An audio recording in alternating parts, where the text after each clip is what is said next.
Well, and we're live. So, what was that? The BBC is the British Communist Communications Network. Yes, it's basically the Marxist, the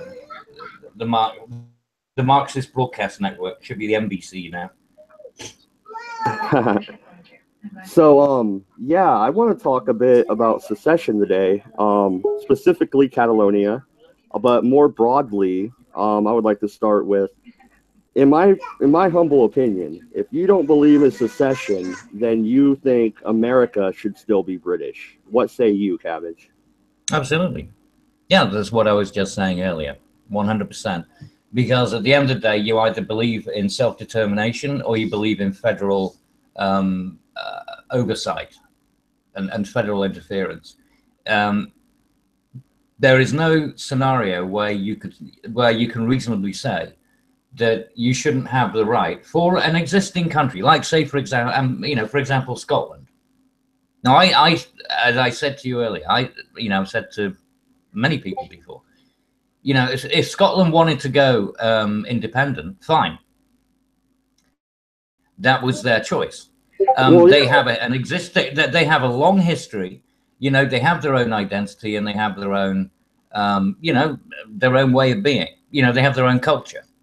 So, and everyone knows it's called Scotland, right? It's not like it's a surprise. Well, And yeah. if they chose that they wanted to go, then they should have had every right to do so. Now, Well, fortunately, they chose not to. you let Southern Ireland go, right? Not without a Yeah, fight. well, we didn't really let it go. It slowly fizzled away. Well, I suppose we did. I mean, technically, yeah, we could have obviously regained it if we wanted to, but it would have, yeah, but it would have been a pointless. It would have been a Pyrrhic victory. It just cost so much to maintain, in terms of quelling things, because they didn't look. The fact is, they didn't want it, right? That's the reason that we ended up with Northern Ireland, because that's where the people moved to who wanted to still be, with the British, right?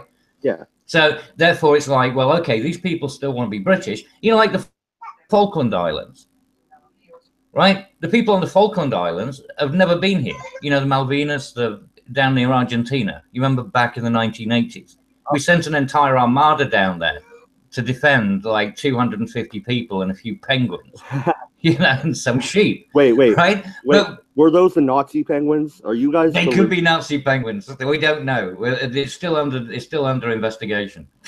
Yeah, classified. They can't be released for 30 years. But, we went all the way down there to defend this, basically a rock off the side, the side of Argentina, which we bought from them. Well, actually, no, which we just occupied. Gibraltar, we bought. So, you know what I mean? But they wanted to stay British. So when they called and they said, no, we want to stay British, we sent an entire fucking flotilla down to, to defend this very small number of people against the entire Argentinian armed forces. Well, okay, so I have... Because that's what you do when you have principles. Now, but that's because they wanted to be that way, right? Now, if someone wants to be a certain way, then they should be allowed to be that way. If they'd have said, well, no, it's fine, we'll be Argentinian now. If they'd have done a referendum and they'd have, said, no, fuck it, we'll be Argentinian tomorrow, then it would be, well, fine. Why would we want to waste our time and money on them? Right? You see my point? Yeah, no, absolutely. But I have a question. Does Catalonia have their own culture? Well, yeah, it does. And it's also got its own language. It's the equivalent of Scotland or Wales, like with the Celtic languages. So yes, it has its own language. It has its own parliament. It has its own president. It's effectively semi-autonomous, just like Scotland is. Well, yeah. See, on a stream I was watching earlier, I'm not going to throw anybody under the bus, so I won't mention the name. But they were arguing that their culture is Spanish, and one point that a certain gentleman brought up was that during the soccer game or whatever, when Spain was going to win a few years back, everybody in Catalonia was all crazy about it, waving Scottish or Spanish flags. Like, who gives a shit? They're sports fans. This was a whole entire... But that's like... No, but this was a population. Yeah, but that would be like, they're not allowed to vote, and they freaking voted anyway. They rioted in the streets. You're telling me they don't want to leave? look at the pictures. Like, Oh, of look at course, the yeah, video of the Spanish police beating these people in the streets. And go ahead. absolutely. Like, I'm getting a little uppity about this. Well, no, but like I said, it's a matter of principle. And if the principle is that you allow for self-determination. Now, whoever said that Catalonia is just Spanish is the equivalent of saying that the Scottish are just British. You know, Scottish people wave the British flag too, right? But they also wave their own flag. And the Catalonians do that, right? Yeah. So there is, you know, because they're part of a union at the moment, doesn't mean that they don't want to separate in the future. You know, that they wouldn't prefer to have their own identity. It doesn't mean that they wouldn't still respect the Spanish history and things like that. But it's the equivalent. Saying that Catalonia is Spanish is it's a shade under saying that, say, Portugal is Spanish because they happen to be neighbors and, you know, their language is relatively close, right? Well, So, yeah. I mean, why not? Why not just include Portugal? Because, you know, kind of the same. And aren't they both predominantly Catholic countries? So Yeah, of aren't course they they all are. fully owned by the Pope? Really? Yeah. Come on. And the only reason that, you know, I mean, and Catalonia, the only reason that Spain is bothered about Catalonia, if Catalonia didn't have shit, you know, they'd say, fine, fuck off. You know, you're a drain on our society. Which is the odd reason that, you know, I mean, Scotland technically is a drain on Britain unless you, I mean, there's the oil issue, but, you know, Catalonia is the biggest, one of the biggest income sources for Spain, and Spain is effectively bankrupt at the moment. You know, Spain, Portugal, Italy, Greece, I mean, they're fucked. Well, isn't that the reason they want to leave? Is because they are paying most of the taxes and not getting the benefit. They're propping up the rest of Spain. Exactly. The same as Britain is getting out of the European Union because, you know, we are putting in 10 billion pounds a year more than we receive back. We put in 20 billion a year and then we get reimbursed 10 billion through some, you know, ridiculous euro, you know, technocratic funding mechanism. And if we just kept the bloody thing, we wouldn't even have to lose the administration fees that are required to send it there and get it back again. You know what I mean? Yeah, no, I'm so crazy. I would go as far as to say, I don't care if a portion of a state leaves the union. Like Northern California doesn't want to leave the union, but they want to make the state of Jefferson and be the 51st state. They want to leave California. I'm okay with that. Self-determination. Well, you see, I think group of I think people that's wants to group together and create their own government. More power to them. well, yeah. I mean, Cornwall once wanted to be independent, and Cornwall, I suppose, would be no different than Wales, and Wales has its own government as well. You know, Clyde Cymru. Well, its own party and everything. You know, it's got its own parliament. So yeah, I mean Cornwall. Well, I mean this is what we used to have, where effectively the mayors were running the, you know, running the show, and the central government was basically just responsible for administering, you know, some fairly basic services. It was only after it was during the First and Second World War that the powers got centralized, and the corporations, as they were called, the corporations, each city had a corporation. European power got centralized. I would say that was kind of after World War I. But the power in America, the federal government, got centralized in 1865 at the barrel of a gun and the point of a bayonet. Well, yeah, I mean, that's where it got initiated. Well, I mean, in the same way, yeah, but I'm saying that, like, in just Britain, right? Within Britain, it got centralized to London, because originally it was much more, you know, decentralized. Pretty much counties looked after themselves, you know, well, and the central government was pretty much out of everybody's business. It was with the First World War, and then, of course, reinforced with the Second World War, that they ended up managing to basically suck all of the powers out. They said, well, we're just taking them for now, we'll give them back later. And they never did. But now we're doing the same thing with countries into federal systems, in the same way as the states, you know, are forfeiting more and more rights over to the federal, you know, into the federal system. Yeah, no, and I would argue, why not? Why is secession bad? You have places like Vatican City. Yes, it's exactly. Tiny. It's its own country. You have London City. Yeah, 1 square mile. Yeah, Yeah, and the queen has to beg permission to No, she enter. I doesn't have know to it's a beg. She ceremony. just needs to, notify. That's all. Well, she still needs to ask No, for a she queen no, that's no, no. She begging. just needs to notify. It's not request. Can't they say no? No, they can't say no. It's just turn up anyway. Then that's a silly provision.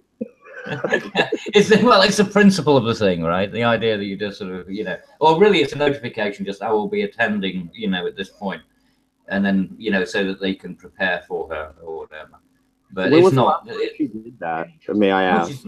she does it quite a lot. Well, I mean, she can travel through just like anybody can, right? I don't need to ask permission to travel through the square mile of London, right? Nobody needs to ask permission. It's only when she notifies, of her attendance to particular events and things like that. It's kind of like an RSVP. She gets an invitation, she sends an They show up RSVP. at the gates and they say yes, you may enter or some crap. Yeah, but that's the same thing with the opening of Parliament, where Black Rod. Can you believe that? There's actually a guy called Black Rod. That's his official title. Not for long. Like he goes up. Exactly. Yeah, it'll have to be the tricolor rod or something. The rainbow rod. Yeah, the rainbow rod. That's the word. He goes up and he bangs on the door of Parliament. Sorry, the House of Lords, and in order to usher in the Queen so that she can address them and open Parliament. And he has to knock on it 3 times. There's a lot of pomp and ceremony over here, mate, which goes back over a lot of time. So you take it with a pinch of salt. So Wolfshot says the banks did nothing. I don't know what that means, but the base did nothing. Yeah. The base. Yeah, the banks didn't do nothing. Like it was spelled with an N. Like nothing, like NUFFEN, nothing. Yeah. No, I know it's the B word I'm worrying about. Base. The base or the bank? Bank. BANK. You keep bank. Yeah, the bank. Which bank? The Bank of England. Wolfshot, you're fucking with us. We're talking about secession. Yeah. You're bringing up banks. What the fuck that's got anything to do with? No, but seriously though, the same people that are like, I love America and the 4th of July is awesome, say secession is evil. The South was evil, and Spain and Catalonia should just stay put and deal with it. No, what absolutely not. I think Catalonia should be given the same option as Scotland did. Same thing. And I still think that Scotland, in a few years' time, if they want to go and do it, try again, and if they really believe what the SNP are telling them, then yeah, fine, go for it again. If you want to, then it's up to you. I mean, give it a while. You don't need to do it tomorrow, but they have every right to do it. In the same way, every Commonwealth country, right? Here's another example about cessation. Every Commonwealth country, there are 52 of them at the moment. Every single one has the chance to opt out of being part of the Commonwealth. Well, whenever they can do a referendum as a country and deny, their allegiance. That's all they have to do. And so, I mean, there's another cessation, right? So, I mean, Australia, Canada, New Zealand, I mean, they're all independent anyway. Like I said, rather like there's a difference between certain Commonwealth countries where they have the Queen as head of state, and there's a lot of countries which don't. I think the Queen's head of state are around about 18, I think, or something like that. But there are 52 countries. So, the other, I mean, but any of them have the choice to say, to sever their ties. And they have the right within the, each of their, their legal systems to be able to, to do that, which I think is perfectly rational and perfectly reasonable. The Spanish, don't forget, the Spanish used to have Franco. Yeah. He was a Nazi. Wolfshot jumped in just to write something in the side I know. chat. I saw her. The banks. Okay, so the banks didn't cause the housing bubble. The Democrats didn't. Okay. No, but how's that relevant to what we're talking about? I don't get that.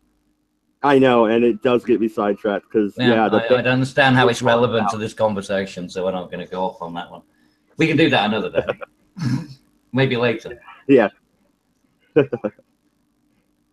But yeah, man, why don't we just go back to Britain and be like, we're sorry. We recognize now that secession is evil, and here's our Yeah. nuclear codes, here's our military, Yeah. and we're gonna take away Yeah. the president.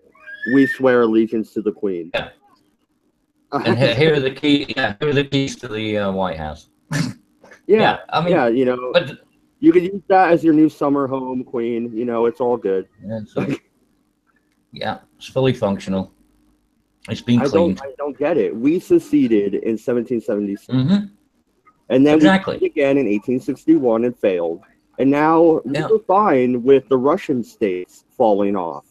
We applauded them when they left Soviet Russia. Romania, Czechoslovakia, nobody cares. I mean, Poland, and I mean, East Germany. Remember the wall coming down? I mean, that wasn't really it was a secession, kind of in the way it would be like, North and South Ireland, Northern and Southern Ireland recombining or something. But that would be a secession, right? Same thing. Yeah, and now it's evil. You can't talk about secession, you traitor. Get off the stage. Get off the mic. No, fuck that. No, the power of the people to be self-determined, have their own self-determination, precisely, should not be by any government. But at a fundamental level, you have the right to at least have that opinion and think that, and you also have a reasonable, right to have that. It's not like, you're claiming that, the federal government should be run from, Houston or something, right? That would be kind of ridiculous requirement. This is about, a separate thing. You're not asking for other people to, to do something for you. You're saying what you want to do for yourself. And that's what self-determination is all about. Well, yeah, and if you have a group of like-minded individuals of a certain proportion in a certain area, why shouldn't they govern themselves? What makes that bad? Well, in a sense, I don't think you're going to get a whole community of cannibals that are like, yeah, we're going to create Cannibal Island over here and just start eating people. Yes, that's fine. They'll be dead very quickly because you start eating human beings. You can share diseases. You know what I mean? You get that. What is that? The Kruru laughing syndrome or some shit? Yeah, exactly. It's kind of like mad cow disease, the equivalent of that. Yeah. They wouldn't survive. Oh, is that what MC stands for? Mad cow? It all makes sense now. Yeah, BSE is BSE is mad cow disease. Yeah. No. I mean, MC's in the chat. I'm poking fun at him. Oh, all right, MC. Why isn't he in here? Oh, damn it! People in chat and nobody in here. What the fuck is wrong with people? The Hangout link is in the chat. Anybody may join. Oh, Mad Cow's here. What's up, Mad Cow? Hey. That is so your new nickname now on the Redeye. No, he's still the Greasy Weasel. No, you should be happy about that because whenever I say Mad Cow, I think William Shatner from Boston Legal, and that's a compliment. If you're as cool as Shatner, then you're pretty cool in my book. Fucking Trekkies. No, Boston Legal, man. That's a difference. Yeah, but you're still going back to but it's still because it's William Shatner, and your reason for liking William Shatner is Star Trek. Admit it. Yeah. Thank you. Yeah, you get that victory. What's up, Mad Cow? So now I'm Mad Cow. Okay, I think that's been copyrighted though. That'd be mad, not Man Cow. Mad Cow. MAD. I think that's been copyrighted too. Damn. All right. Well, fine. You're just MC. Bloody hell. No, Greasy Weasel. I trademark that. See? I see a new avatar in the making. Yeah, we need to get. Oh, we got to get Max on that one, a Greasy Weasel.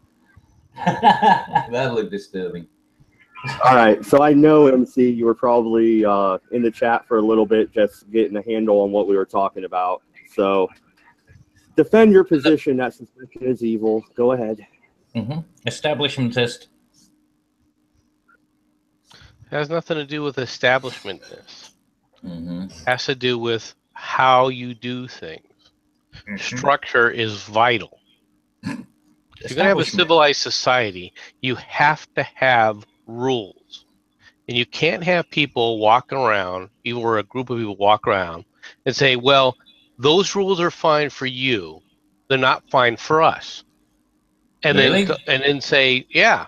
And then say, well, we're going to quit.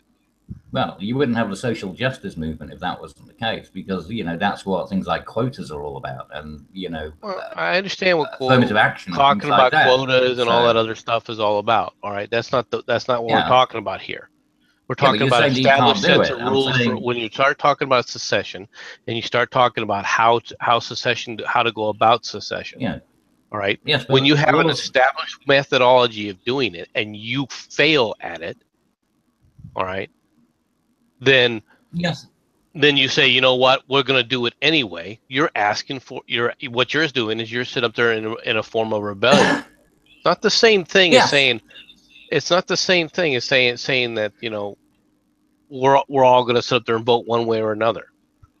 No, I mean, if Scotland had decided to, close off all entry points into Scotland and just decided, overnight to effectively shut down the border between England and, Scotland, if the Hadrian's Wall was reestablished or something, then, that would have been obviously a ridiculous thing to happen. But the point is that you have the right to, you'd have to go through a process like lobbying, just like the Scottish people did, right? But what happened in Catalonia was a referendum. Right? That's all they wanted was to have a vote, right? Well, hold on. Whether or not did they go through what process did they decide to have a vote on? They don't. Well, no. This is their own government, right? They have their own president, right? The government said it's okay to have a referendum to see. And by the way, this was to actually identify whether or not there should be a sort of formal request to the government, right? So it was the region of Catalonia, the president wanted to know from the people, do you want us to start lobbying the Spanish government for separation? That's what the referendum was meant to be about. That's what Spain shut down. So as far as I'm concerned, that was a perfectly reasonable and legal thing, because Catalonia is its own independent, semi-autonomous state. I don't know enough about Spanish politics in order to say whether or not that was reasonable. It has its own president, right? Whether it has its own president, you have whether it's part of the process for them to do something like that, would depend greatly on what agreements and what charter and how the charter of Spain looks like, what it actually contains. Yeah, well, there are certain things where there are a couple of articles within the agreements that they say that can be used in contention for it. Yeah, but that doesn't mean that the people of a particular region with an independent culture, with their own language, with their own identity, with their own history and with their own economy, do not have the right to say, actually, we would like to have a degree of independence. Yeah, do you agree with the Declaration of Independence? Yeah. I would like to point out once again, we tried going through the King's process, and it didn't work, and so we left. And everybody celebrates and eats hot dogs and blows shit up. But now Catalonia has to go through Spain's process. Yeah, they have to go through Spain's process, and here's the issue, and you better deal with it. If they decide to say no, if Spain says no, all right, and then says we're not going to recognize it, then yeah, they could go ahead and declare independence. Good luck keeping it. You better be able to fight. There's a reason why you have to fight and defend your independence. Yeah. And if they can't do it, and there's no, let's be honest, there's no way Catalonia on its own can fight and defend its independence. It can't. No, but it can appeal to why should they be on their own? Why can't other freedom-loving people help them? Who's going to help them? Well, like I said, the UN should be on their side because stop us from war. Because you think the people, the UN, which goes around raping groups of people all the time, all right, is where you should go for ask for help if you're Catalonia. Well, I mean, the European Union. How about that? They don't want to see it happen. I would say American militia groups should go over there and help them. Help them get their freedom. And how are they going to be armed? No, it won't be done by external forces. It'll be done internally. There's no way that it would work unless it was additional Spanish people who wanted to support. It wouldn't help having American forces in there. That would look really odd. I mean, the optics of it would be very strange. Not to go fire the first shot, but once they start getting slaughtered, I think they'll be asking for help. Yeah, but it won't come down to They will not let them even vote on it. They won't even let them say yay or nay. You think they're going to let them do it? Yes, exactly. Well, the thing is, it's a war of attrition, I guess, with the Spanish system. It is an odd system. They have their own system, and they have to go about using their own system. And Catalonia had better understand that if it decides that it's going to try to secede, it's going to violently break away, it's going to revolt. All right, that it better sit up there and be prepared for a war. Yeah, but Spain hasn't got enough money to support a war if it didn't have Catalonia anyway. They don't need. It wouldn't take much of the Spanish military, all right, to squash any idea in Catalonia of independence. Oh, I don't know. The Catalonians are pretty belligerent people. So now the civilized nations of the world will sit back and let a group of people that only said we want freedom to die. Yeah. Well, of course. Yes, the UN and the rest of the world does that constantly. They did that in Rhodesia, not Zimbabwe. They did that in the Sudan. They've done it repeatedly. Not in European countries, though. Can we concur on that? Have yet to show me that they'll stand up by themselves for anything like this on their own. Is Spain in NATO? Yeah, but they don't pay their bills. Spain is in NATO. They never pay their bills. They pay like 0.1% of what they're meant I'll tell you right now, if they attack their civilians, I'm going to start a petition on the White House website and to have them kicked out of NATO. They don't need to be attacking their own civilians and then us backing them up. No Wait a minute. Are they their own civilians or are they Catalonians? You can't have it both ways. No, that's the whole point. No, you can, because Scottish people are also British, right? And the Scottish people wanted independence. The Spanish government is not the British government. Act of Spain saying no, it's not, clearly. Not no, listen, this is the same argument I have for the Civil War. The exact argument that you are not allowed to leave means that you cannot have total war. Because you're saying that you're allowed to leave if you can do it the right way. You can't if you can't amass the votes, you can't leave that way. What is the right way? And you didn't even try. Let's be honest. The southern states didn't even bother to try. What do you mean they didn't? Okay, no, we're sticking to Catalonia, MC. You're not doing this. No. You had me for a second. He nearly all right, I'm going to take a breath. We're getting back to Catalonia, boys. Yeah. But no, it's the principle of the thing. And it's about, but the thing is, right, it's about, do you believe in the principle of self-determination? If you believe in that, then Catalonia has an absolute right to request from Spain its independence. Now, like you said, there may be ways of doing it, but one of the ways that to do it, to do that is to find out if the people actually want to fucking do it.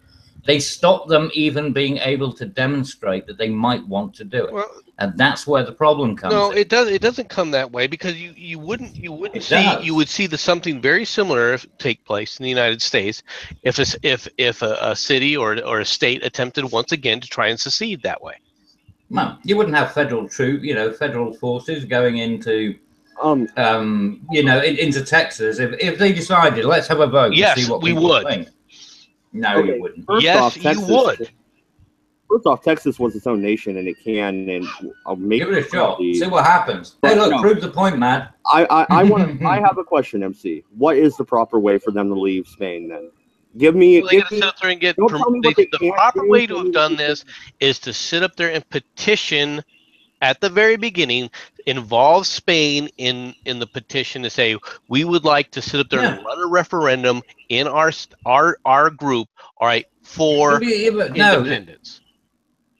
MC, that's moronic. The first thing you do is you find out. It's not moronic. They could just as easy. If they were a government unto themselves and they're curious how their population works, then they have to understand they are part of Spain as well.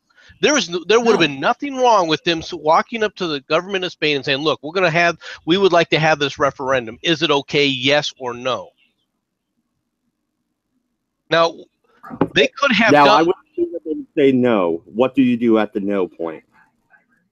Well, then you have to sit up there and live with it. Welcome to the world that we live in. What? You don't always have full autonomy for yourselves.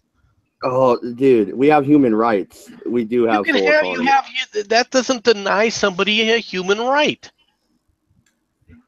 You're the right to be free? The right to not. I'm sorry, but this is first of all, once again, you can't use the U.S. Constitution or the U.S. bills of. You can't use the U.S. Constitution or the U.S. Declaration of Independence and try to apply it to how other nations work. They have their own rules and they have their own specifications. Yes, and like I said, this is about principle, and this is why what you said was so ridiculous. Because at the end of the day, there's no point petitioning for something that that doesn't need to be petitioned for, right? You don't waste the time. So what you do is you find out. You're following through a process, all right, a freaking civilized process. Yeah, but when you're a semi-autonomous people right now who are upset because Trump won, right? If they decided, you know what, we're not going to do anything that we want, we're just going to do Mad Dodge's methodology, right? We're going to sit up there and not pay taxes, and therefore everything's going to be fine and dandy because we don't like who the president is. No, it's not. That's that's a real straw man. That no, it's not. It's exactly the same thing. I can just decide on my own. I'm free to decide on my own how to live my life. That's what we're talking about here. I would like to clarify. No, this is where it was approved by the president of an autonomous region or a semi-autonomous region, obviously. No, but I would like to clarify my stance. When I say taxation is theft, I mean the income tax. I do not mean a tariff on the ports. I do not mean even a sales tax, which I don't have to pay here in Oregon. I mean the federal income tax. They do not own the sweat on my brow or the thoughts in my head if I end up, maybe one day having a great podcast. I understand that, Matt, but that's not the point I was trying to make either. Yeah, but you kind of slandered my position, and I wanted to clarify. Well, I wasn't trying to slander your position if you felt I was slandering it. So I apologize if that's how you felt, but that's not what my intent was. But go ahead, guys. Go ahead.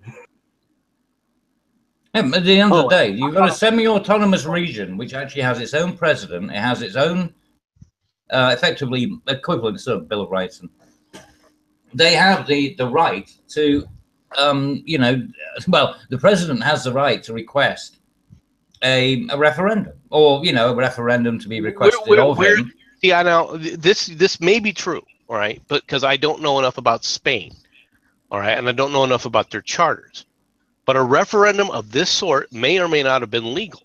Now, if it is within their rights, then you're correct. But if it isn't, and from what I've seen from the Spanish Supreme Court, it wasn't. No, that's the decision that the Spanish Supreme Court came to based on interpretations or if they determine that they don't have that right, guess what? Then I know. Spanish people then they have to agree with it. Well, you don't have to agree with it. Did you read the side that lost their comments on it? Whether it doesn't matter. If you lose the debate, you lose the debate. Once again, the court system is different than ours. No. So even if you look at that's the point. There is no debate. There wasn't a debate. If you look at the American Supreme Court, a lot of dissenting views are actually almost better arguments, like Scalia. I don't disagree with you, but guess what? The one that you have to abide by is the decision. Yeah, but you can still argue basically point of view, or again, would be my point. Anyway, might is right. Yeah, might is right. So the federal system will always win. Well, the federal system. Good God, we are heading into a fucking dystopic future, and it'll be MC will be there at the front of the queue. Oh God, he's not leading the Nazi Penguins. Come on. I think he's recruiting them. Are you? Recruiting? I'm recruiting the Nazi beggars. Okay. Well, it was you British that went down there to protect them. Oh yeah. Yeah, we covered that already. That's right. All right. So have we beat Catalonia to death? I could find another story, or we could keep talking about secession, because I got kind of I got kind of irritated at being called a traitor earlier in a roundabout way. Nobody directly called me a traitor, but by association. Yeah, it's foolish. Hey, I'd like if we're looking at secession, right, with Scotland at the moment, here's a perfect example of the sort of inequities that occur. Scotland has its own parliament, Wales has its own parliament, and then we have Westminster, which is the British parliament. You know, so Ireland has its own parliament, you know, and they each have their own, you know, first ministers and everything, and they've got, you know, their own constitutions, whatever. But they have seats in our parliament. We don't have seats in theirs. You see? So, you know, politics is a quirky fucker. It really is, because, you know, there's no common sense reason as to why. The final structure of the overarching government, all right, is going to be different for every country. Yes, but there is no English parliament. We only have Westminster. Now, if there was Westminster, which is the overarching one, which would have somebody from everywhere, right, that will be a separate thing. But there is no separate English parliament. But there is an Irish one, there is a Welsh one, and there is a Scottish one. Well, I mean, we don't have a separate group, all right, that for Washington D.C. Washington D.C. is the government. No, Washington D.C. is not the government. It is. Well, it is the government of that. A governor. It's the government. It's the government of that. You know. Well, it's not state, is it? It's what do they call it? It's got a different term. Well, Cabbage, you are right. Catalonia. So I'm looking. The Guardian 6 hours ago. Mm-hmm. Catalonia is president to bring crisis to head in Parliament. So Catalonia does have a president. You're correct. I told you. And 55 minutes later or ago, on ABC, Catalonia referendum, Spain's political leaders urged to enter mediation talks. So maybe something will come out of that, perhaps. Yeah. Well, I mean, that's the thing. Maybe you need to do these sort of things in order to engender the kind of process that leads you to what you can start going through some arbitration, you know? I would like to throw this out there. This is not a small area. We're not talking about like a city. Oh, no. It's a big chunk of Spain. Why do you think it's one of the major contributors to, you know, its income? 7.523 million people in 2016. Yeah, and it's a border with France, right? Yeah. So you know, it's got a lot of traffic going between, you know, two countries too. So I would like to point out, Google is stupid. They're like, plan a trip. It's only 15 hours away. Like, who's going to Catalonia right now with all the unrest? No, like, sure. A lot of people go to Barcelona. A lot of people would go to Barcelona even now. Big holiday resort. That would stop people. No, I mean, an English person in Barcelona is not going to be feeling at risk of anything, you know. But you wouldn't. I mean, you wouldn't want to go there. Obviously, if people are stuff. But then it's not like Antifa, right? Nobody's smashing anything up. Nobody's torched any of the shops or anything. These are just people walking down the streets, right? Well, the police were bashing people, man. An old lady. The police were, yeah. No, the police were, right? But they were the people who were voting. But in terms of, like, you know, someone going as a tourist, but that's not going to happen, right? You're not going to be voting. No, so the voter turnout in the U.S. is what, roughly 35 to 45% usually, and that's a presidential election. No, U.S. presidential election is normally just over 50%. Okay, okay, all right. Maybe I'm a little more nihilistic than you are. So, but would they still vote if the cops were out there bashing them, saying you can't vote? Hell no, they wouldn't. They'd stay home and watch The Walking Dead. In Catalonia, they were like, fuck that, we're going anyway. There's got to be something to this. There's got to be. First of all, it wasn't screw that, we're going to go anyway, because they didn't expect it to happen. Nobody did. Oh, they did. Oh, no. Trust me, I can show you plenty of people who were in. In fact, if you look up a guy called Simon Harris, he was doing videos of it prior to it, and he was, going around the different polling stations saying that, he predicted that they were going to try and occupy the polling stations so that they'd be available, and oh yeah, plenty of people knew about this stuff. Yeah. I don't think that they expected the response from the police that they got. I really don't. No. They knew that they were coming in. As I say, look up Simon Harris and look at the the first videos leading up to the referendum vote, and you'll see exactly what I'm saying. So yes, yeah, and I know about it. And they're on. He wasn't the only one who was doing it. There's also Tim Pool who was doing videos at the same time down there. He's an American guy. So you can look up those two people. So look, I just gave you two people off the top of my head that were documenting it as prior and during the event, as well as obviously afterwards and what the response has been with the demonstration. So and I pulled those just out. I mean, I could find you more if you want. You'd still be hard pressed to show me that the Spanish people or the Catalonians themselves were expecting the police to actually come in like they did. And I'm not justifying that. I'm not justifying the police doing that. I'm just saying that I think it was a surprise. Mate, you're wrong. No, you look at the interviews. You're wrong. Plenty of interviews out there prior to the actual referendum where they were worried about how the Spanish might overreact to to this action. And here's they knew it was coming. That or at least they had a good inkling it was coming. Well, they did. And if you think otherwise, look it up. Well, no. Here's a practical matter. If Spain's going to ignore the referendum anyway, which they are, because 90% that made it to the polls voted to leave, then why not let them vote and just throw it out and be like, that's illegal. Just do what MC's saying. That's illegal. You can't do that. Fuck off. But not beat people in the streets. And well, that's an obvious way they should have handled it. Right? Yeah, no, they should have done. It's just said, you have your vote, and we'll just ignore it. Right? Have your vote. No, it means nothing. I hate to say it, but it's almost like the Boston Massacre. I'm watching that, and I'm like, wow, this is the modern day Boston Massacre. Shit's gonna blow up in Spain. Yeah, we'll see.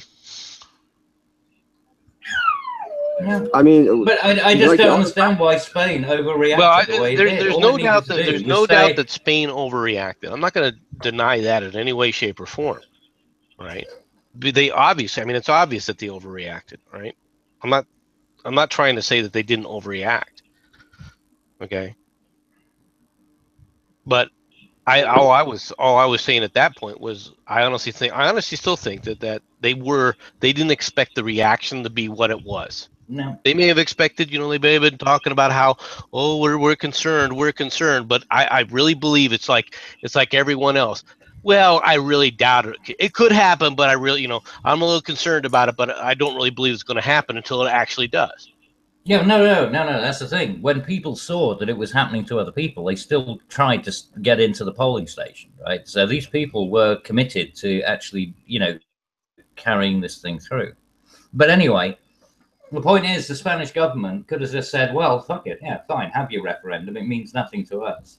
If they don't have a charter and they don't have any right to do this thing, it's not the right that they have a right to have a referendum. They have a right to have a referendum, but we don't, they have no right to have it, authorized or approved.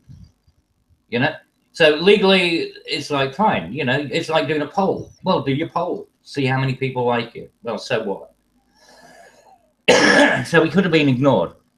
Instead, the Spanish government went in heavy-handed and acted like complete arseholes. Can you imagine if the British had done that? The English had done that to Scotland. Oh, screw Scotland. What if the English didn't let India go? What if they were like, fuck off or whatever? Yeah, we could have secured India. There was no reason why we couldn't have still, maintained it. But we didn't. And the reason was because of pressure back in England about how unreasonable it was. It was the salt mines, I think it was, when it was a peaceful protest, trying to walk away, and people were just getting beaten. And it was a time when, they had reporters on the ground, and there was and the geography. so they could actually see these pictures of people getting beaten senseless by, you know, these, you know, the troops.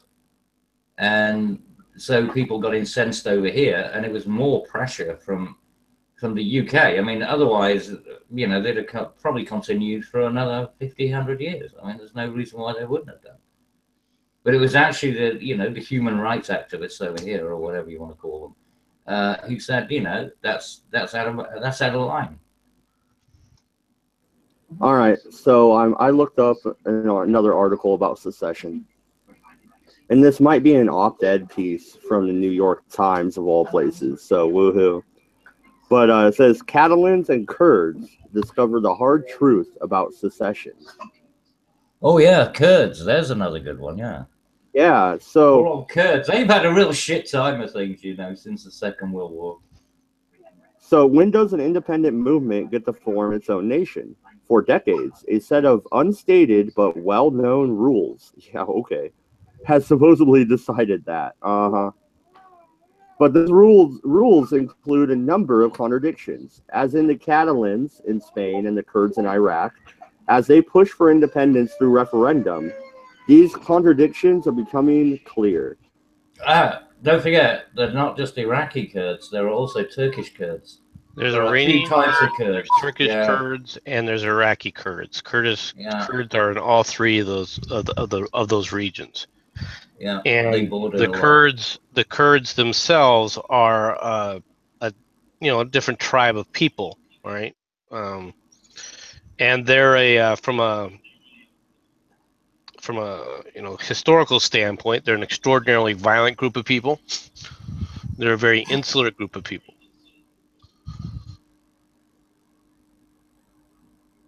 That's their history. Madoj? Oh, yeah, I'm here. I had to step away for a second.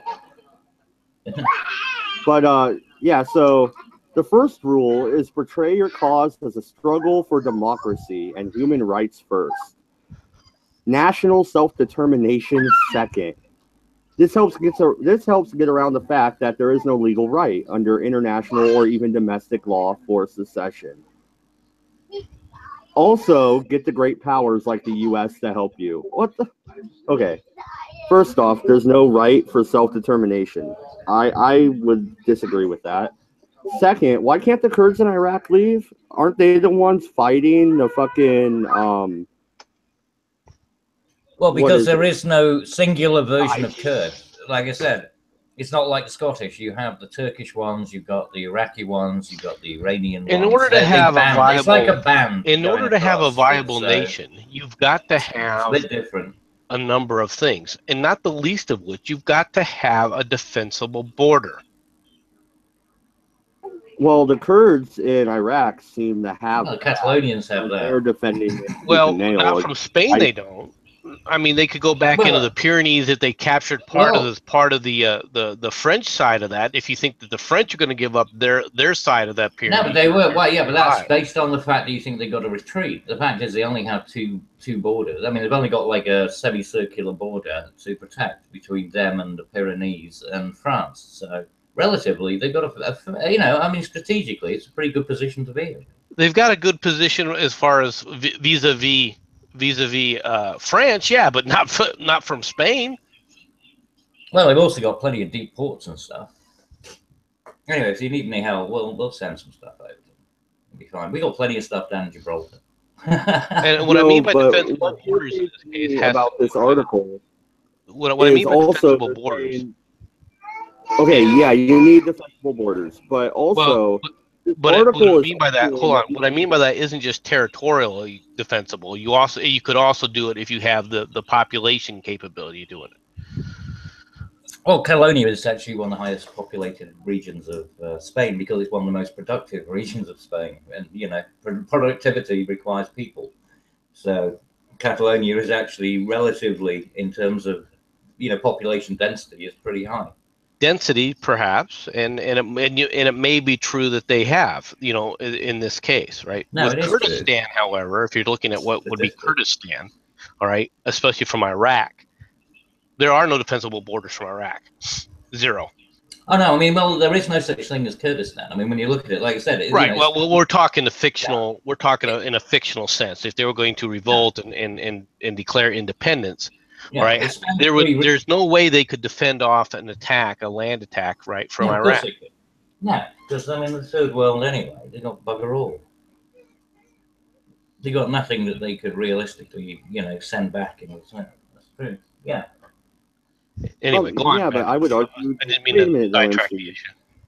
They are defending their borders right now from ISIS. They're creating and carving out their own territory. They're rooting out insurgents. There's a huge difference between rooting out insurgents within your own communities and defending your borders from ISIS. Yeah, they are doing a reaction. They're not maintaining something. They're reacting to circumstances. Okay, does Israel have defensible borders? Because they're surrounded on all sides by enemies. Yeah, it's got a fucking wall. It's got a bloody wall. I mean, yeah, actually, in a lot of ways, it does. It's defensible borders in certain aspects. That's just one of the reasons why they were trying to keep the Sinai, because it gives them even more of a defensible border, right? You got to remember the Sinai Peninsula. If you give the Sinai Peninsula back, all right, to the Arabs, it still creates a choke point right there at the peninsula end. That it's a small defensible border. All around the other edges of it, you've got the sea. What's I think either the Dead Sea or one of those seas right there that forms a good portion of one of the borders, and then you have the Golan Heights, which is the mountainous region where it borders Lebanon and Syria. Yeah. So yes, they have a defensible border. Yeah, but they took the Golan Heights off the people, and they shouldn't have done that. That was against international policy. Let me connect that back to the Kurds. Isn't the northern area of Iraq mostly mountainous as well, on the border with Iran? Well, on the border with Iran, where the Kurds are, yeah, but they're not worried about that. I'm talking about from the border from Iraq up to those mountains. All right. Which means all of Mosul and most of the areas that are fertile, you have no defensible borders. How is the United States southern border with Mexico defensible? If Mexico had as strong a military, just purely because you have a massive, overwhelming military. If you go from one end to the other, first of all, there's a huge, massive natural river called the Rio Grande, which protects basically all of Texas, right, and defines all of the Texan border, right. Then when you get to New Mexico and the first parts of Arizona, you have a huge mountain range where it's all across that up into certain sand dune areas, all right, and then once again back into mountainous areas again. That's what makes it defensible against Mexico. I was mainly talking about the California border where it's wide open. But yeah, you have me over a barrel on that one. Good job, MC. Yeah, but I mean, no, the reason that you have a defensible border is because you have an overwhelming military compared to the potential. Well, and that's the other aspect of it. But he was asking about it from a landmass standpoint, so I wanted to answer. Yeah, from strategic position, but yeah. So it's a very different scenario. But the choke point, if Mexico was to invade just by a landmass, like they would invade through California, and that would be a choke point. But don't you think they can get enough troops through? I don't know if our border necessarily is. A quarter of their population is in the United States. Yeah, that's insurgent cells right there. Okay, well, that wouldn't last long because that's still only 30 million people. Yeah, and I'm sorry, but at the end of the day, what are they going to be coming through on? Fucking pickups? It is quite a lot. It's not, but when you talk about a population from a fighting population standpoint, plus a technological standpoint, they would be freaking blown away. How many tanks do you think it would take before we could sit up there and just roll right through Mexico? We could send a single armored division, all right, and it will go from one end of Mexico, from the U.S. border to Mexico, all the way down into South Latin America without being stopped. Well, and we have a base in San Diego, and they would just blast the whole coastline of Mexico. You're right. Yeah, there's nothing you could do. I mean, imagine that as a war game, as a video game. It would just be the most ridiculous thing. It'd be a no lose scenario. On that game, I would totally fight as the Mexicans. Just to well, I mean, the Mexicans could head into the could head into the mountains, and it could turn into a guerrilla type of campaign through a lot of the mountainous regions. All right, but however, the U.S. mountain areas, right? This isn't the Wild West anymore, right? The deserts aren't the borders that they used to be. They aren't the defensible, tracts of land that they are today, right? We could easily hunt down anything within the northern part of Mexico, all right, because that's just not wooded. Now, once you get to the southern part, and you're in the Yucatan area and those things, yeah, they could mount a guerrilla movement because you're dealing with, jungles, and jungles are notoriously hard to move through, all right, and they're notoriously hard to spot anything because of the foliage, all right. So a lot of the advantages that you had in the northern part of it, you wouldn't be able to do. But the point is, it's about the but borders. there wouldn't be. There would no longer, if we had seriously decided to take on Mexico, the northern parts of Mexico up to the point where you hit those rainforests, all right, would be conquered in a. No, he was talking about defensible, American defensible borders, not about invading Mexico, right? Like if Mexico came into America, it wasn't a question about how America invades Mexico. In a lot of ways, it serves the same purpose for the Mexicans as well. I mean, we still have to overcome these regions. We still have to go through the mountains. We still have to find ways across. No, you don't. No, you just got to defend your borders, right? This is a border. No. If Mexico wanted to defend it, they do have certain natural elements, right? Barriers that make it easier on the defense. Now, we do have the firepower. But that's the whole point. It's about them attacking you, not you attacking them. No, I understand that. I'm just trying to point that out. Straight Sith Mail in the chat. The link is at the top of the chat. You're Spanish, you said. What's your opinion on Catalonia? Yeah, get in here. You spick. So, yeah, man. I know you can hear me. Spick? Go to the top. Yeah, man. What? I didn't use a racial slur. You prick. I said, yeah, man. It's at the top of the chat. No, I said spick. Oh. God damn it, Captain. I was like, holy shit, I didn't say anything bad. What the fuck? No, that was me. That was all me. Damn, I thought that was a Freudian slip or something from living in California. No, it's all good. Don't worry. Yeah, he won't take offense. You're fucking horrible, Cabbage. You damn British racist. Is that even a thing? I know all American white males are racist. Are you guys now? Apparently. Well, I mean, if you're white, you got to be, haven't you, apparently? Yeah. It's obligatory now. Well, when we're born, they hand us our birth certificate and our clan membership, right? That's right. And our free ATM card that gives us our white privilege. Dude, they must have lost that in the mail. I have no idea. I know. I'm still waiting for mine. It's a fucker, isn't it? How come these things never turn up? Yeah, it's all pain. I want my free cash. But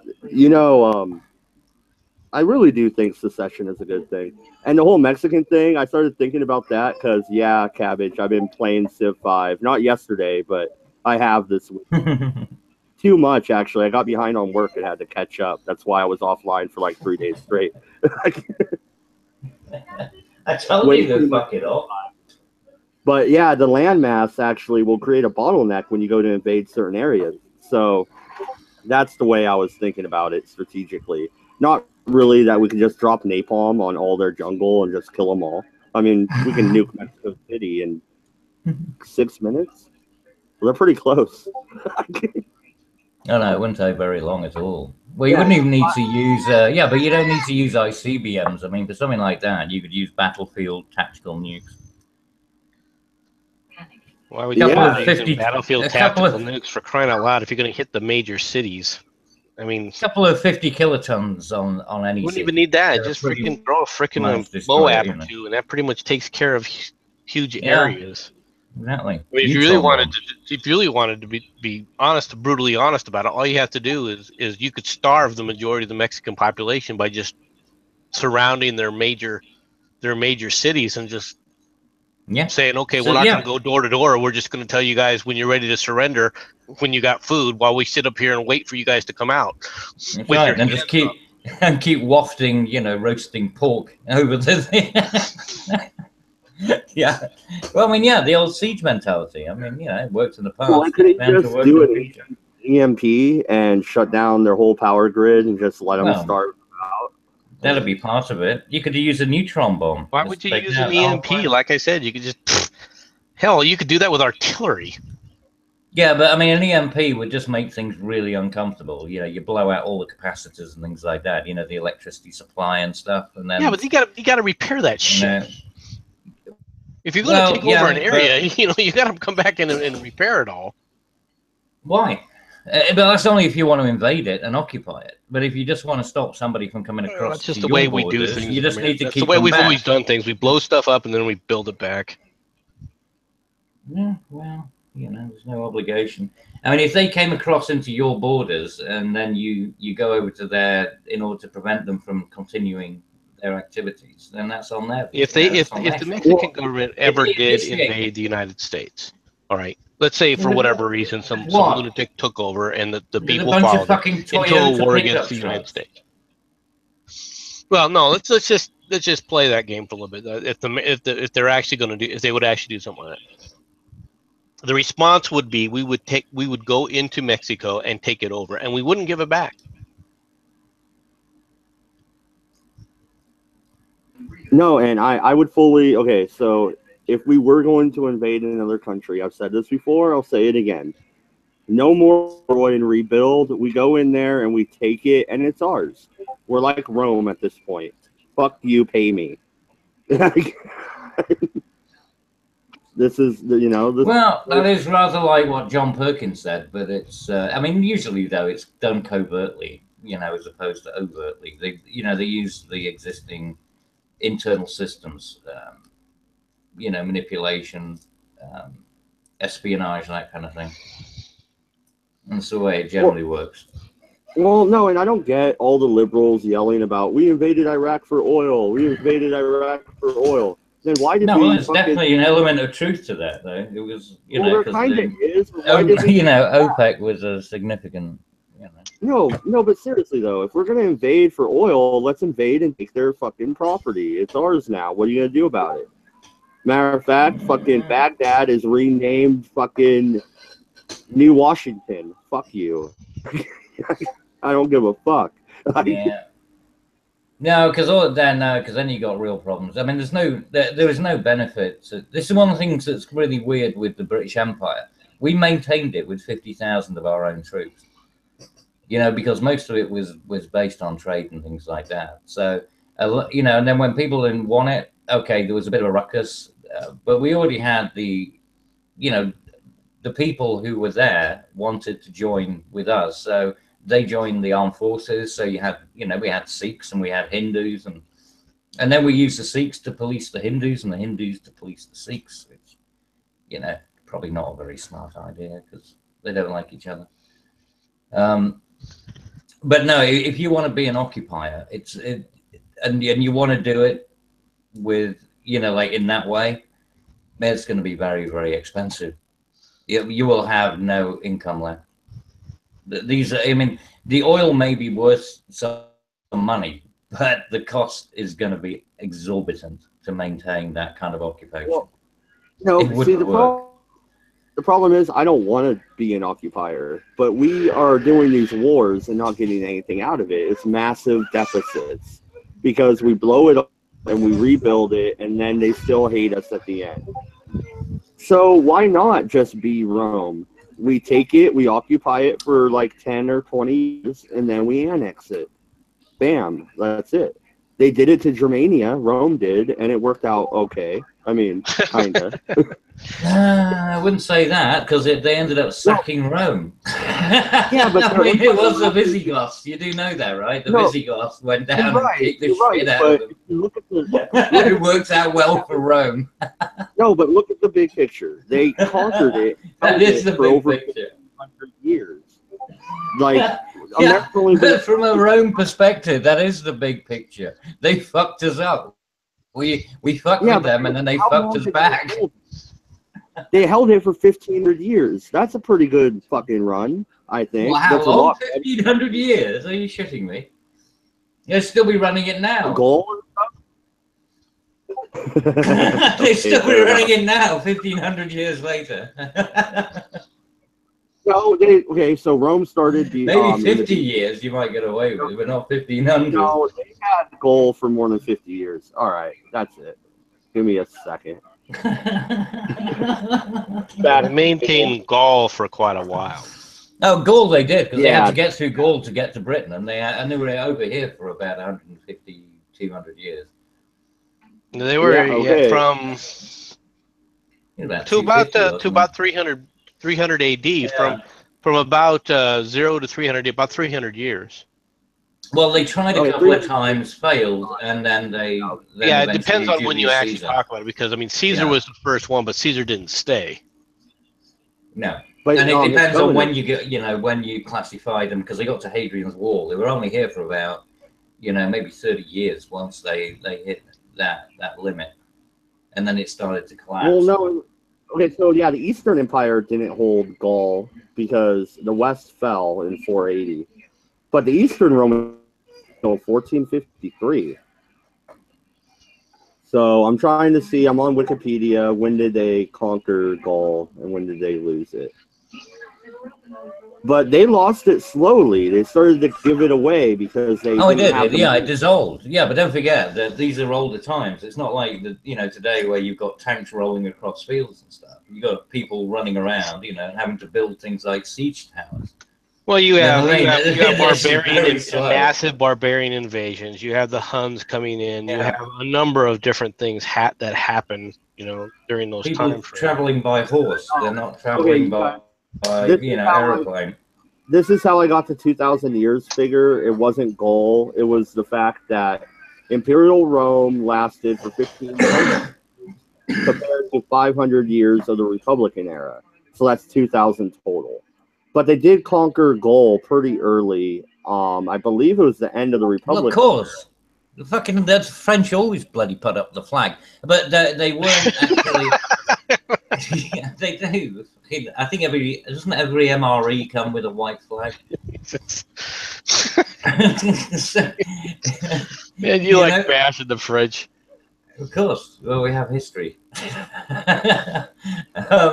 But yeah, the idea, they weren't really occupying France at that time, but they were moving across France. So just because they owned they had a portion of it and they moved across it over that period doesn't mean. And Gaul wasn't really anyway at that point a particular country. It was a lot of despotic. I mean, it was robber barons, that kind of thing. They were little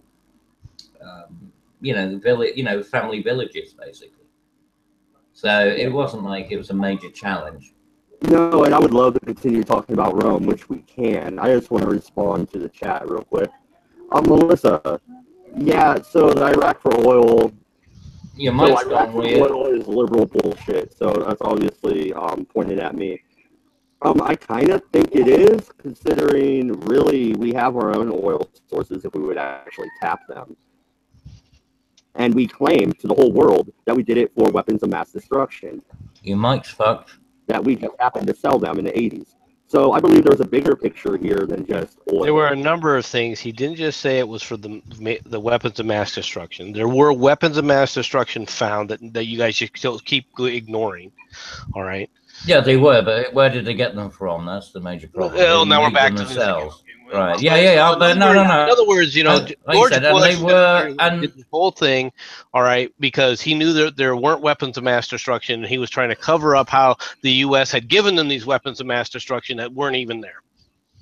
Yeah, I'm just saying. I mean, he did a speech where he's like, "Where are the weapons of mass destruction? Oh, are they under here? Are they over there?" And people are laughing and going, "Oh, how you guys were laughing because they really hadn't."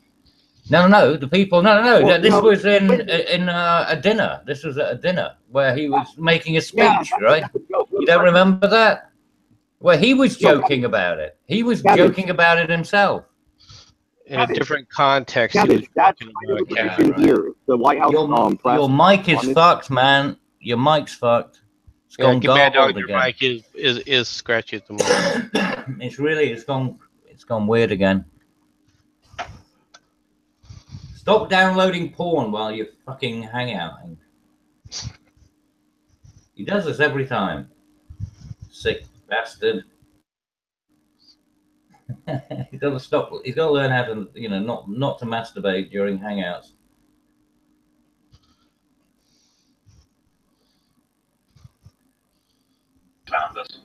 All right.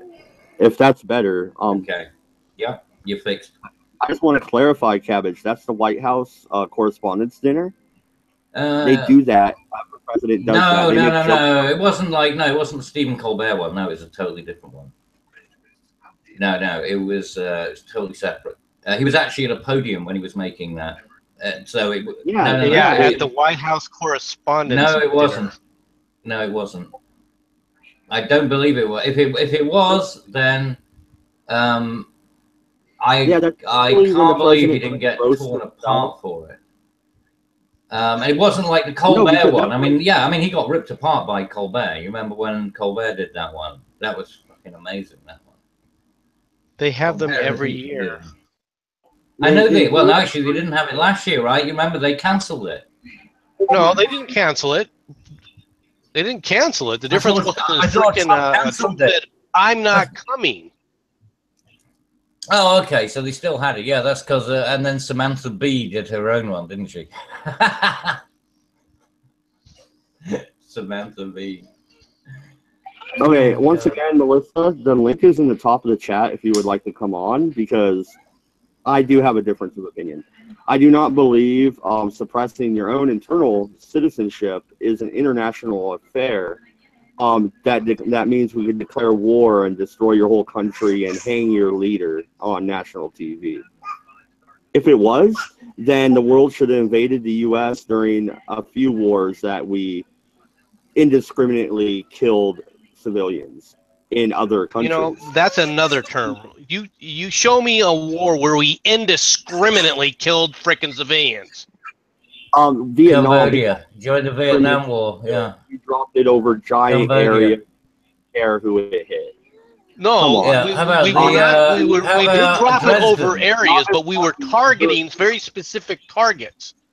All right. Oh no! Come on. How about come on? There's how about a difference Dresden? between going out and doing. There was, even during World War II, the vast majority of our operations were aimed at very specific targets, which is why we tried to bomb in the daily. Sorry, but look at Dresden. All right, look at Dresden and look at the firebombing of Tokyo. Yeah, look at the firebombing of Tokyo. The firebombing of Tokyo. You can say that the firebombing in Tokyo, you were correct. All right. Yeah. Well, Dresden, they were using incendiaries, and the only reason for that, and that was an entire civilian region, and it had no tactical. Yeah, I mean, it wasn't like a manufacturing base. You know. Well, so no, Dresden was just as bad as Tokyo. But that was being done as a reprisal raid. That is true. Why do we refuse to sign the treaty that outlaws napalm and white phosphorus? Why? Because we want to use the treaty of outlawing napalm and white phosphorus would have affected what countries? Well, that's fair enough. It would have affected the Western countries, us, yeah. But don't you think? But Israel's used it. Israel's still using it on Palestine. Israel's used it on Palestine. It's been called for it. What happened to war being gentlemanly, like the old days? Why do we have to go into this total war, kill everybody? Okay, you can wish on one hand and shit in the other and see what it feels first. Okay, like it or not, when you talk about the last quote unquote gentlemanly war, and even it wasn't very gentlemanly in a lot of regards, was from the United States perspective, was our Civil War. Okay, and you can come back and say, well, how gentlemanly was that war? Gentlemanly? Yeah, but that was not even remotely gentlemanly. Or not you personally. It was the closest thing that we've had to a gentleman type style war. All right, for the last thing that was close to it. Georgia and South Carolina would disagree, sir. What? Yeah, I mean, when you look at the, I can't hear you, man. God damn it. Well, what was that? The guy who did the not slash and burn. What was it? The burn policy. The march into the sea. Right. Yeah, well, the burn. No. Yeah, Sherman and the Sherman collars. Look up a Sherman collar. I know what the What Sherman that collar was relates like. to. There you go. No. You're not gonna teach me anything about the Civil War. Okay. Yeah. Well, what I'm saying is that just proves the point that it was hardly gentlemanly war. Well, right. No, I agree with you. That's what I'm saying. If you want to take a look at the closest it came was in our Civil War. We did have some interesting things that happened that are poignant, but it wasn't a very gentlemanly war. And then what do you have on top? What comes immediately afterwards? You have the crime from a Western perspective. You have the Crimean War, right? Yeah, and you know what that created? Florence Nightingale, right? On the British side, and then on top of that, and then what comes next basically is World War One. I would like somebody to define World War One as a gentlemanly war. Well, it was gentlemanly if you were in the gentlemen's clubs negotiating the deals, but it wasn't in the trenches. If you were one of the people jumping over the top of that, going over the top, I don't think you would have gentlemanly would be the term that would have come to mind. Well, I don't think many of them were saying, "Hello, chaps, would you like a cup of tea?" Yeah.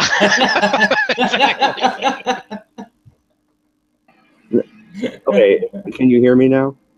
Yes. Yep.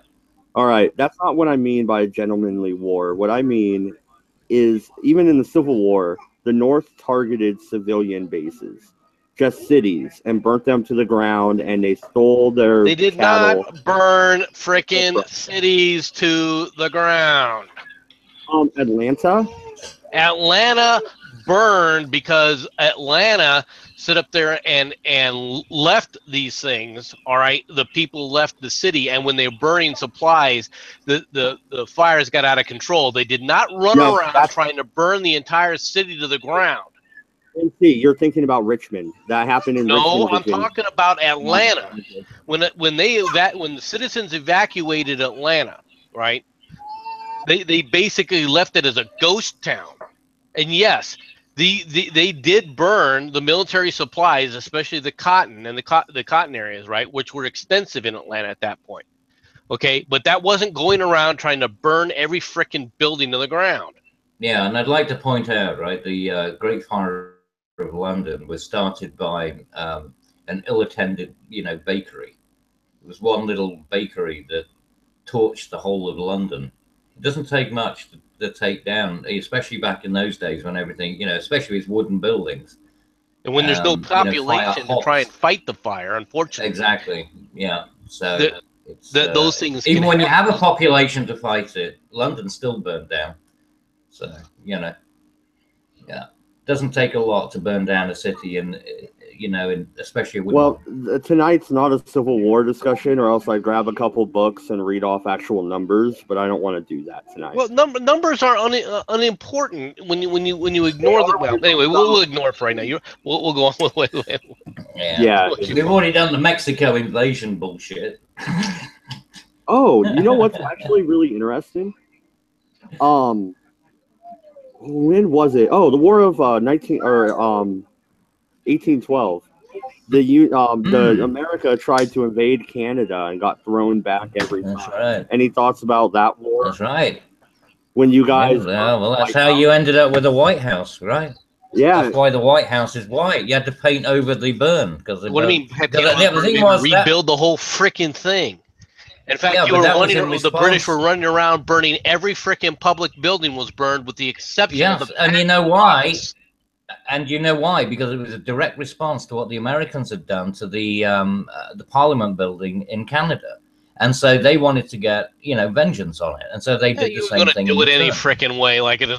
No. The thing is, it wasn't Canada invading America. The Americans went up. They instituted something. They said, "Fuck you! We're going to come back and do it." Nation back then, it was a direct part of the British Empire. There were borders. There was existing borders. They were right. But you guys had basically declared war on the United States. It was a response. Okay, and now you have an or a British Empire right next to you. Yeah. So to say that it was Canada as if it was a separate nation unto itself is ridiculous. No, they did consider themselves as Canadians. And saying, well, okay, it's no more ridiculous than you claiming that Americans consider themselves Americans prior to independence then. No, it's not the same thing at all. No, it is. It's exactly the same fucking thing. No, it's not. No, and the fact is that the Canadians They came considered down did they or did they not consider themselves British subjects at that time? Oh yeah, British subjects, but Okay. still Canadians. Yeah, but still Canadian in the same way as prior to American declaring its Declaration of Independence, they were British colonists. We didn't consider ourselves British anymore once we declared our independence, though. That's what I'm saying. But prior to that, it was right. But Canada was British. Still British. Yes, exactly. But they were British colonists, but they had the title, but they considered themselves Canadian. They had their own communities and stuff. And weirdly enough, it was the American invasion which actually formulated them into the Canada that we know now, because of how brutal the American forces were coming across. Because there's so many. Look at what percentage of the population in Canada actually was from America, and they ended up fighting on behalf of on the side of Canada. And they went down and they burnt the White House in response. But they did it in response. They did it in response to the fact that the Americans went in and they were brutal, and then they burnt down the the Canadian Parliament, or the equivalent of the sort of the equivalent of the White House. They burnt it down, so they went back. There was no. They managed to actually defeat the American forces, and then they followed through and said, right, you fucked our shit up, we're going to fuck yours up. And that's what that was not a bunch of Canadian seamen, all right, that were floating off of those barges, all right, or those British ships that came in. Don't tell me it was a bunch of Canadians, because it wasn't. No, there was British forces that came over as well in support. Of course there were. But the thing is, there was also an awful lot of Americans who were fighting on the side of that, because because Americans had gone over. A lot of ex-colonists. There were a lot of ex-colonists that had left after independence was. No, because it's no. These are people who'd moved across in between. I would like to throw out there, the only reason we started that war is because you guys wouldn't stop boarding our ships and imprisoning our seamen, I guess. Like you would take. We had a lot of ships and nothing to do. Yeah.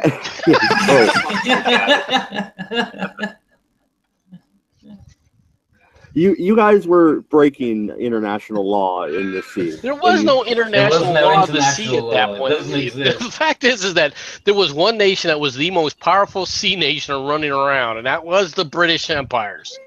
And they did think that they could do whatever they wanted to, and they were grabbing Americans and saying, "Congratulations, welcome to the British Navy." Yeah, we're also sinking. Yeah, well, not sinking, but capturing Spanish ships as well. You were also sitting up there going to the Indians and saying, "Here's some guns. Go shoot at the Americans." Oh, we weren't here. Well, but the thing is that they didn't want what was being offered. That's the reason they joined in. Yeah, I mean, it was so easy to talk them into it. Oh, don't worry about it. We can. You guys can defend yourselves. Those Americans are weak. Oh, they're getting slaughtered. We weren't here, really. Oh no. That's true. We did effectively, kind of. Once they sued their purpose. You guys continue that through up. Yeah, but hell. Yeah, but I mean, what are you fucking moaning about? You annihilated how many fucking millions? What do you mean annihilated how many millions? Yeah, well, how many different tribes died after 1776? How many fucking Native Americans did Americans kill? Right, official Americans, ones that were self-declared Americans. How many were killed under their watch? What do you mean killed? Killed. As in removed from life. There were border skirmishes left and right as far as how many of you did you send to meet the choir celestial? How as far as in battles and major battles or anything? Generally, doesn't matter. I'm saying how many. No. You can't look at that. How many tribes? What do you mean? You can't say what? Oh, what? Because you don't like the numbers? No, because your numbers are. You're simply going to include numbers like, well, these people died of disease, so therefore that's part of what the Americans did to them. Well, it depends if you gave them, We didn't. There's never been a documented case where we've ever given, smallpox blankets or anything else to the Native Americans. Yeah. Well, okay. Well, either way, all right. How many of them died by bullets? Okay, I'm not going to specify whether it was a Winchester revolver but if you're or going a to start including that, how many Americans died? How many farmers died? How many settlers died by Indian bullets? Not as many, obviously. Well, no, think about no, it. we had a larger population base. You could no, you just didn't. as easily. No, you bullshit. You know what? Did you fuck? No, Cabbage, you got to give one thing to the Native Americans. They fought for 300 years. The South only fought for 4 and lost. So you got to give them credit. Oh, they do give them credit, yeah. But what I'm saying, at the end of the day, they got wiped out, right? Pretty much. Well, there was no freaking Indian nation the way people want to talk about it. No, there wasn't. They were tribes, yeah. They were tribes. Well, the same thing as like counties or states or whatever. Well, there was the Cherokee Nation, the Iroquois. I mean, there's different confederations of tribes. They were confederations of tribes, but they were still tribes. And they were not nearly as populous as people think that they were. For example, during the Trail of Tears, how many Cherokee were basically marched on the Trail of Tears? Put it this way, right? You can't tell me that there was more Americans in 1776, right? At that point, than there were Native Americans at that point. In 1776. On the border regions where they were fighting? Way more. No, not on the border. I'm talking in the actual fucking region that then became the United States. While you were still moving west. The Americans weren't fighting in the western part of the country. That's what I'm saying. In 1776. Exactly. That's what I'm saying. How many people were killed in that migration? Where Indians were being killed in droves. How many people were being killed in that migration from east to west? Well, how many people died in that migration? Was it like at least 5,000, I think it was, died on the Trail of Tears? Oh, go ahead, MC. I cut you off. No, I'm saying overall. No, I mean in toto. I mean, how many of the Native Americans got killed as you migrated east to west? And you can't tell me that it was because of it was because we had guns and they had fucking tomahawks. No, a lot of it's because disease had swept through and they weren't nearly as populous as people think they were. Bollocks. No, for example, the areas of Oregon and Washington, by the time the U.S. settlers started to arrive, that area was almost totally denuded of any kind of Native Americans. I wonder what. All of a sudden, smallpox and other things. All right, that area had just destroyed it. It had just been destroyed. But that was prior to the Americans, quote unquote, going in there and taking over. No, but Cabbage, to be perfectly honest, look at Spain and their conquest of absolutely. South America. Yeah, South America, they were killing them off with syphilis. They were fucking everything they could find. Smallpox and European diseases. I think the Aztecs and the Mayans could have held them off if not for disease. Well, the Aztecs, just the city of Tenochtitlan, all right, had 1 million people in it when Cortez initially arrived. All right, less than 3 years later, right, half of that population was dead due to smallpox. Well, no, Spain really fucked up. But that wasn't because the Spanish were trying to kill them with smallpox. No. I mean, there were, obviously diseases that they didn't have any resistance to. It wasn't just that. They didn't even know what disease. Nobody knew what diseases were then. Nobody had a real good idea what diseases were. I don't know. I think, and people see pox. I mean, they knew it back then with the pox and stuff. They knew it was They knew it was sores and that there was a sickness or an illness, but that's all they knew. Most people back then believed it was some demons that were invading the body. Oh, well, there is that. But the thing is though, when you look at, say, with the Aztecs and South America, the weird thing is that they were invited in because they had some story or something in their history. Well, they were afraid to go after them immediately when they were hearing about the Quetzalcoatl. There was a story of Quetzalcoatl, because they thought that they were actually gods that had come. They were prophesized to appear and stuff. So there was a little bit of a quirky time during that initial exchange. Yeah, but I wasn't telling you to hush. Sorry, the kid, and I hit unmute. But no. Also, in the 1770s, they started coming up with a vaccine for smallpox. We could have shared that, Just throwing that out there. See. No, the idea that the vaccine and how the vaccine worked, right? They still weren't sure about it, and this goes even to the point of Benjamin Franklin. Benjamin Franklin, in his papers, wrote all about how if you prick the skin of somebody with cowpox, you could then, which cowpox was a smaller or less virulent version of smallpox, you could then help inoculate people, all right, from this at the same time, and he had been proposing this, and yet he himself was so unsure of it, he failed to do it with his own son, and his own son died of smallpox. Yeah. Okay. So the idea of that they knew what this was or anything. I mean, this is brand new. You don't have an understanding of microorganisms until the advent of the microscope, which wasn't until the mid 1800s. And that's only, and even then, that information doesn't spread instantly because we didn't have instantaneous communication like we do now. Yeah, but the idea that you don't understand something, but you have, like there are plenty of occasions where you don't understand something, but if like somebody tries something and it works, you don't know why it works. And that's why we know it works, and that's true. But that's also how you end up with people sitting there using leeches on people and bleeding people and doing all sorts of things. And the weird thing is, leeches are still used. Leeches are actually very useful. In actual fact, circumstances, but they were using it and everything else.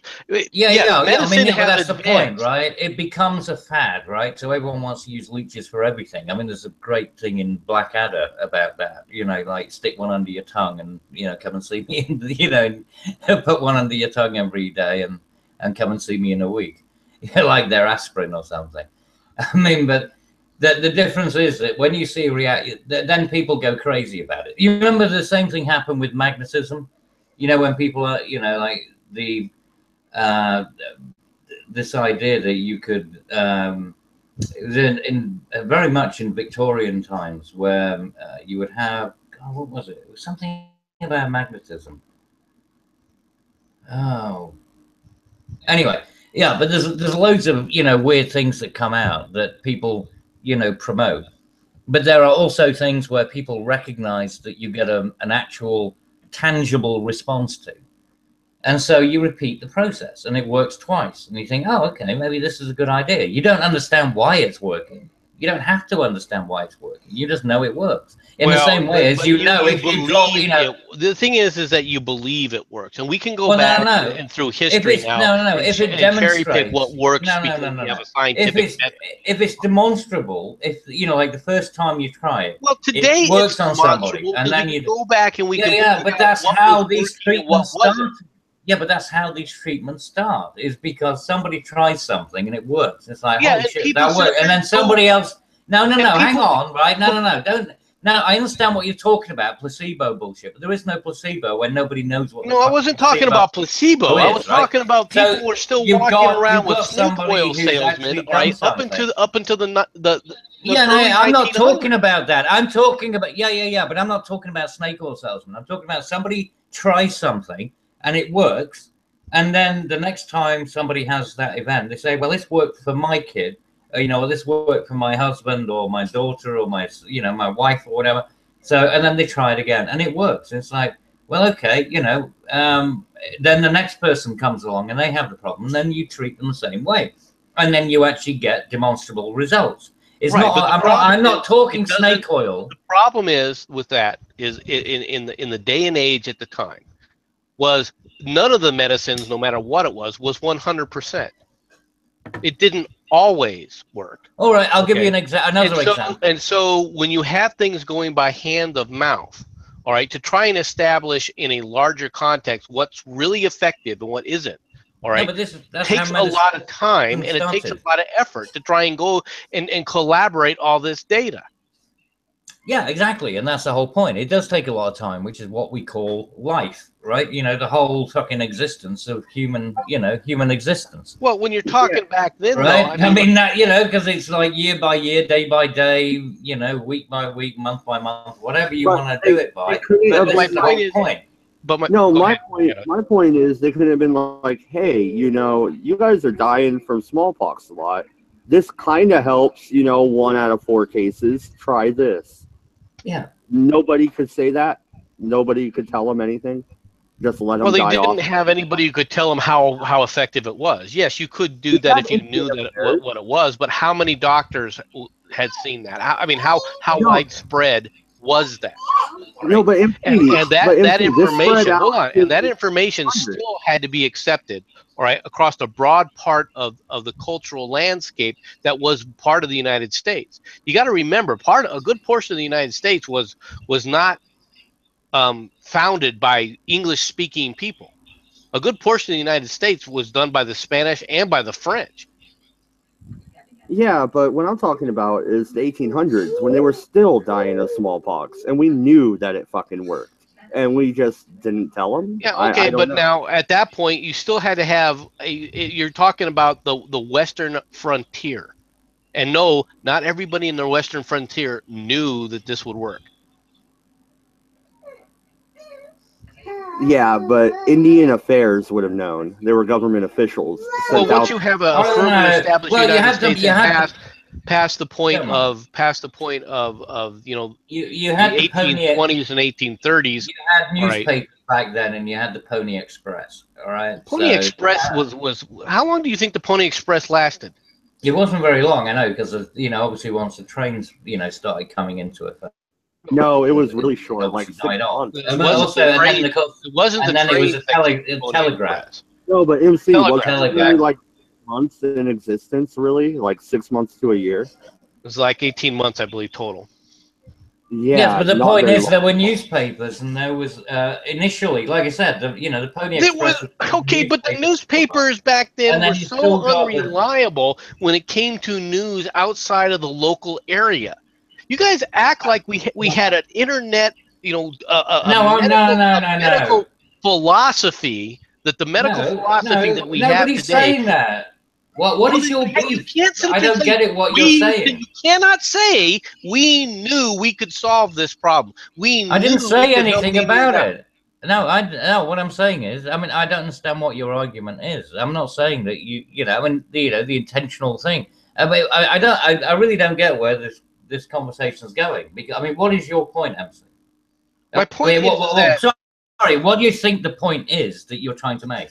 The point is that this information to stop the widespread spread of smallpox, all right, couldn't happen, all right, because the country wasn't able to do that because of the conditions of medicine during that time frame.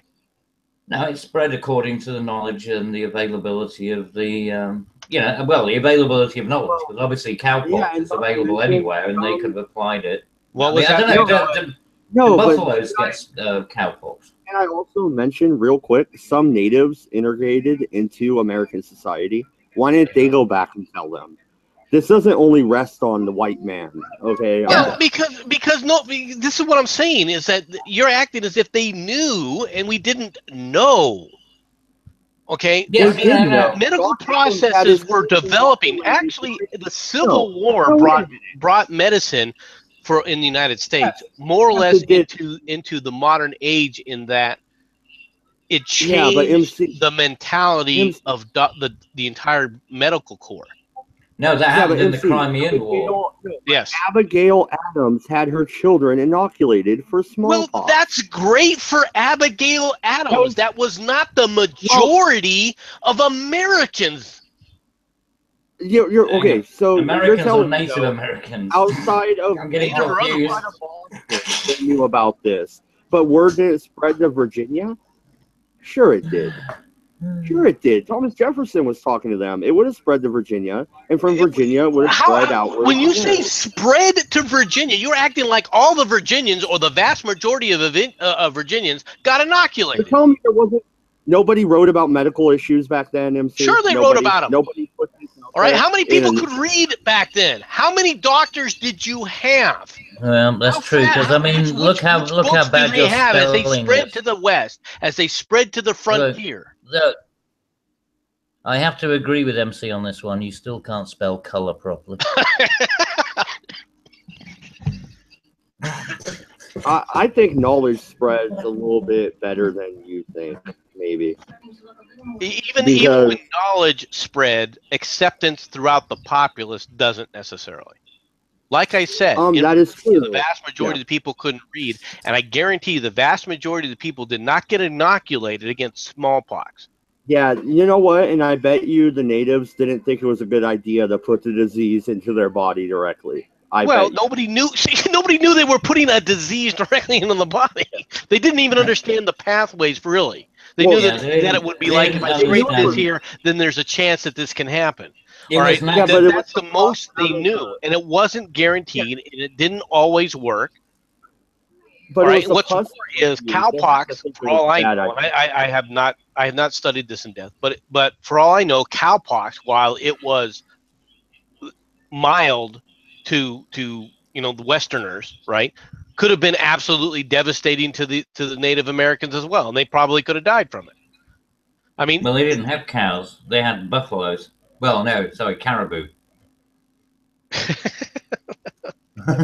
All right. Well, I guess it's official. Our official judge in the chat, Captain Colepile, says I have been defeated on this one. So, so it's official. Why isn't Colepile in here? Get in here, you prick. Because he doesn't want to be defeated. Let's talk secession, Cap. That's what's that? Where's 40 ounce? I need 40 ounce in here. Oh, I think he's working or something. I think they're all busy. Well, it is a Monday. Bunch of bastards. Well, it's Tuesday for me now. Actually, it's 2:15. Jesus. Oh, well, yeah, so if you guys have any other topics, we can go on, or we can go back to secession, or if Cabbage is getting tuckered out, we can sign off. I'll never tuck it out. You are? Is that what you said? He said he's never tuckered out. Never tuck it out. Oh, okay. Yeah, I got about 45 minutes left in me, guys. I have the baseball game coming on at 7, so. Thank. No, the Dodgers are going to sweep Arizona tonight, and they're going to jump in the pool.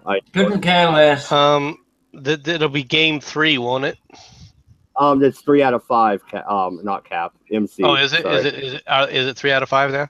At this point, in the NLDS, it's 3 out of 5. In the championship series and the World Series, it's best out of 7. Okay. So. You just want to see gay guys. You just want to see guys in spandex. Hey, you guys. That's all it is. Newsflash: my daughter said I'm not allowed to watch baseball. Good. Yeah. See, smart girl. Educated girl. Somehow give her a gold star. That's gonna stick. Yeah, I already told her she's grounded. Like, game over. Go to your room. She needs a gold star. No, MC, your words did ring in my head during game 1. You were like, yeah, Kershaw is going to do what Kershaw does in the playoffs. And then it hit the 7th inning, and he gave up 2 home runs in a row, and I'm like, no. Yeah, but Arizona's offense is way too inconsistent. I was surprised they even made the playoffs, to be honest. Oh, really? Because they were talking up Arizona's offense. It's their pitching. No, Arizona's offense has been inconsistent all year, and their pitching has been atrocious for the most part. They've been just getting by on luck more than anything else. Defensively, they're not too bad, but offensively, it comes and goes. It comes in waves, and you got to be. If you're on the crest, yeah, they could have done some damage. But if you're in the nadir. Yeah, but tonight we're in Arizona, so they might have some luck and pull out a game. Well, if they pull out a couple of games, then you're going to be shitting, aren't you? No, because they'd go back to LA and Kershaw would pitch, so I'm not too worried about it. I think we're going to the championship series. I think you could beat Arizona, but I don't think you're going to win the next series.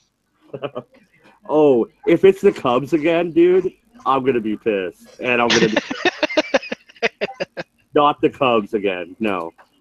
I don't know who the Cubs are playing, but go that team. Well, if you want to sit up there and if you want to do it, you got to beat the best, dude. Oh, the Cubs are playing the Nationals. Yes. So yeah, I think the Dodgers had the Nationals number this season, so I'm not worried about the Nationals. But after last year, I am worried about the Cubs. Fuck the Cubbies. Well, the Cubs are now lead that series 2-1. So. Man, are you always the bearer of bad news? Do you show up at Christmas? I am the bluebird of your happiness. No, it's like you probably roll up for Thanksgiving or Christmas. Like, guys, you know the federal deficit is fucking $18 trillion. Isn't that horrible? Like, hi, that turkey's burnt. Fuck you. Call your house just to go through a loudspeaker. Get off my lawn. Get off the lawn! Freaking kids. No, you're not really that bad yet. Give you a I'll year. get there. Don't worry. Yeah. All right. I thought I was meant to be the curmudgeon. Yeah, Cabbage. What's been going on in the UK? What's up with was it Theresa May having a mishap at her fucking conference? Tell us a little bit about that. That was just too comical. Yeah, number one, I mean, you know, she really doesn't have a great deal. She's fighting actions on all sides at the moment. And then she was making a speech. She ended up coughing herself into a fit. Into a Hillary? Seriously, it was very much like that. It was quite comical. And then the thing is, what made it really even funnier is that letters, you know, on the board behind with these attached letters, I guess with Velcro or something, they started dropping off. So the set actually started to fall apart. I mean, it was a beautiful analogy of her premiership, I guess. Well, it's falling apart. At what point do you think she's going to accept the fact that she needs to step down? I don't think she will. I think she thinks that the idea that you don't do it is a message of strength. I think, and also you got Amber Rudd, who's a complete fucking lunatic. Well, you have to really look at the. Huh? Kevin, sorry to cut you off, but she got fired, right? That's what she was handed. No, yeah. Oh, yeah. There was also that bit, yes, where the guy gave her the P45, yes, and said it was from Boris Johnson. But that was obviously just a prank. You know, a P45 is your termination. You know, your record of employment, sort of thing. Yeah, here in the U.S. Yeah, exactly. Yeah. So that was the equivalent of giving her a pink slip. You know, I mean, obviously it was just done for the show of it. No, she had an absolute. She had a catastrophe of a conference. Oh yeah, Cabby, you can continue on. I just want to say how much I love British politics. Like, I'm more intrigued with that now. Like, you guys are awesome. Ours is comical. I mean, anyone who's ever seen Prime Minister's Question Time. That'd be like a Republican, like Rand Paul, freaking walking up to Trump and handing him a "you're fired" notice. You know, like, yeah, exactly. You know, that's exactly what it is.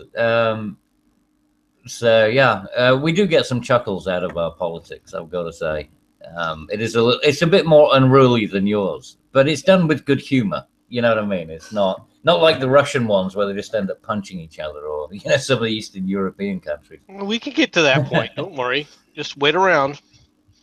Well, yeah, but just keep it comical. You know, you don't have to go to the fisticuffs. Oh, you can. I think sooner or later, within the next 4 years, you're going to see either in the Senate chambers or in the House chambers, chairs being thrown at one another. Oh my God, I hope not. That would be so. Well, you can't do that in the House of Commons, of course, because it's all benches, and they weigh about a ton each. So good luck trying to move one of those and then bolt it to the floor. I mean, we have regular chairs in the U.S. Actually, interesting little, little factoid. You know, when you see the House of Commons, You got the mace at the end, you know, the big gold thing that's on the end of the table between the two podiums. You know, the distance between the two parties, you'll see there's a line down the middle. That's exactly 2 swords widths apart. So they can't stab each other. Yep. Seriously. So you can't even touch the tip of the other sword. So that's the reason that the width of the chamber is the size it is, and that goes back to the days of yore.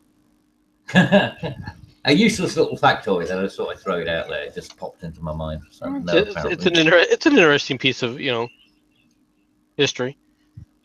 We got lots of it. We throw it around like candy. Yeah.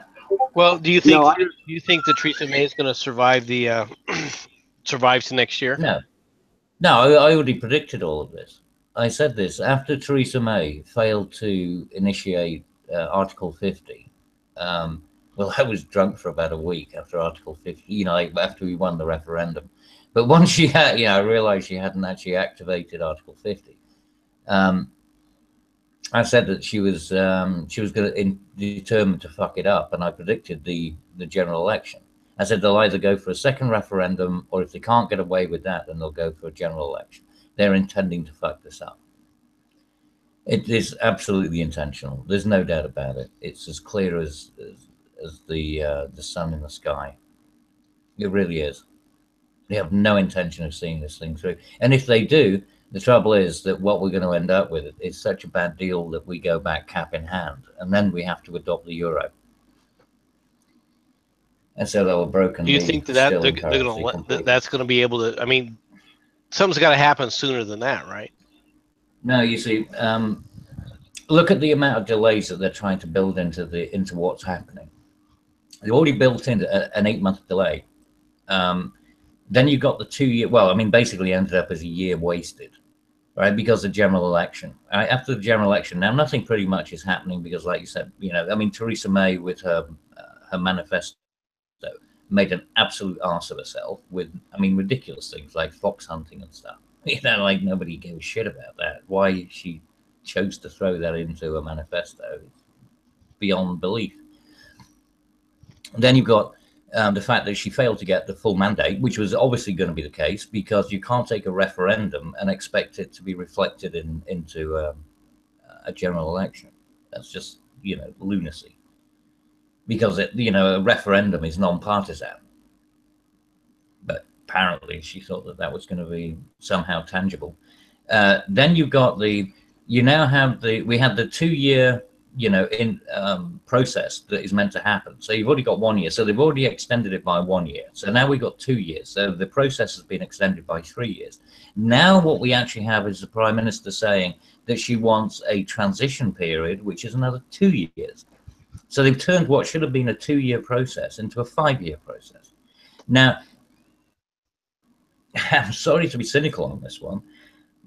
Well, actually, I'm not because, I am a curmudgeon.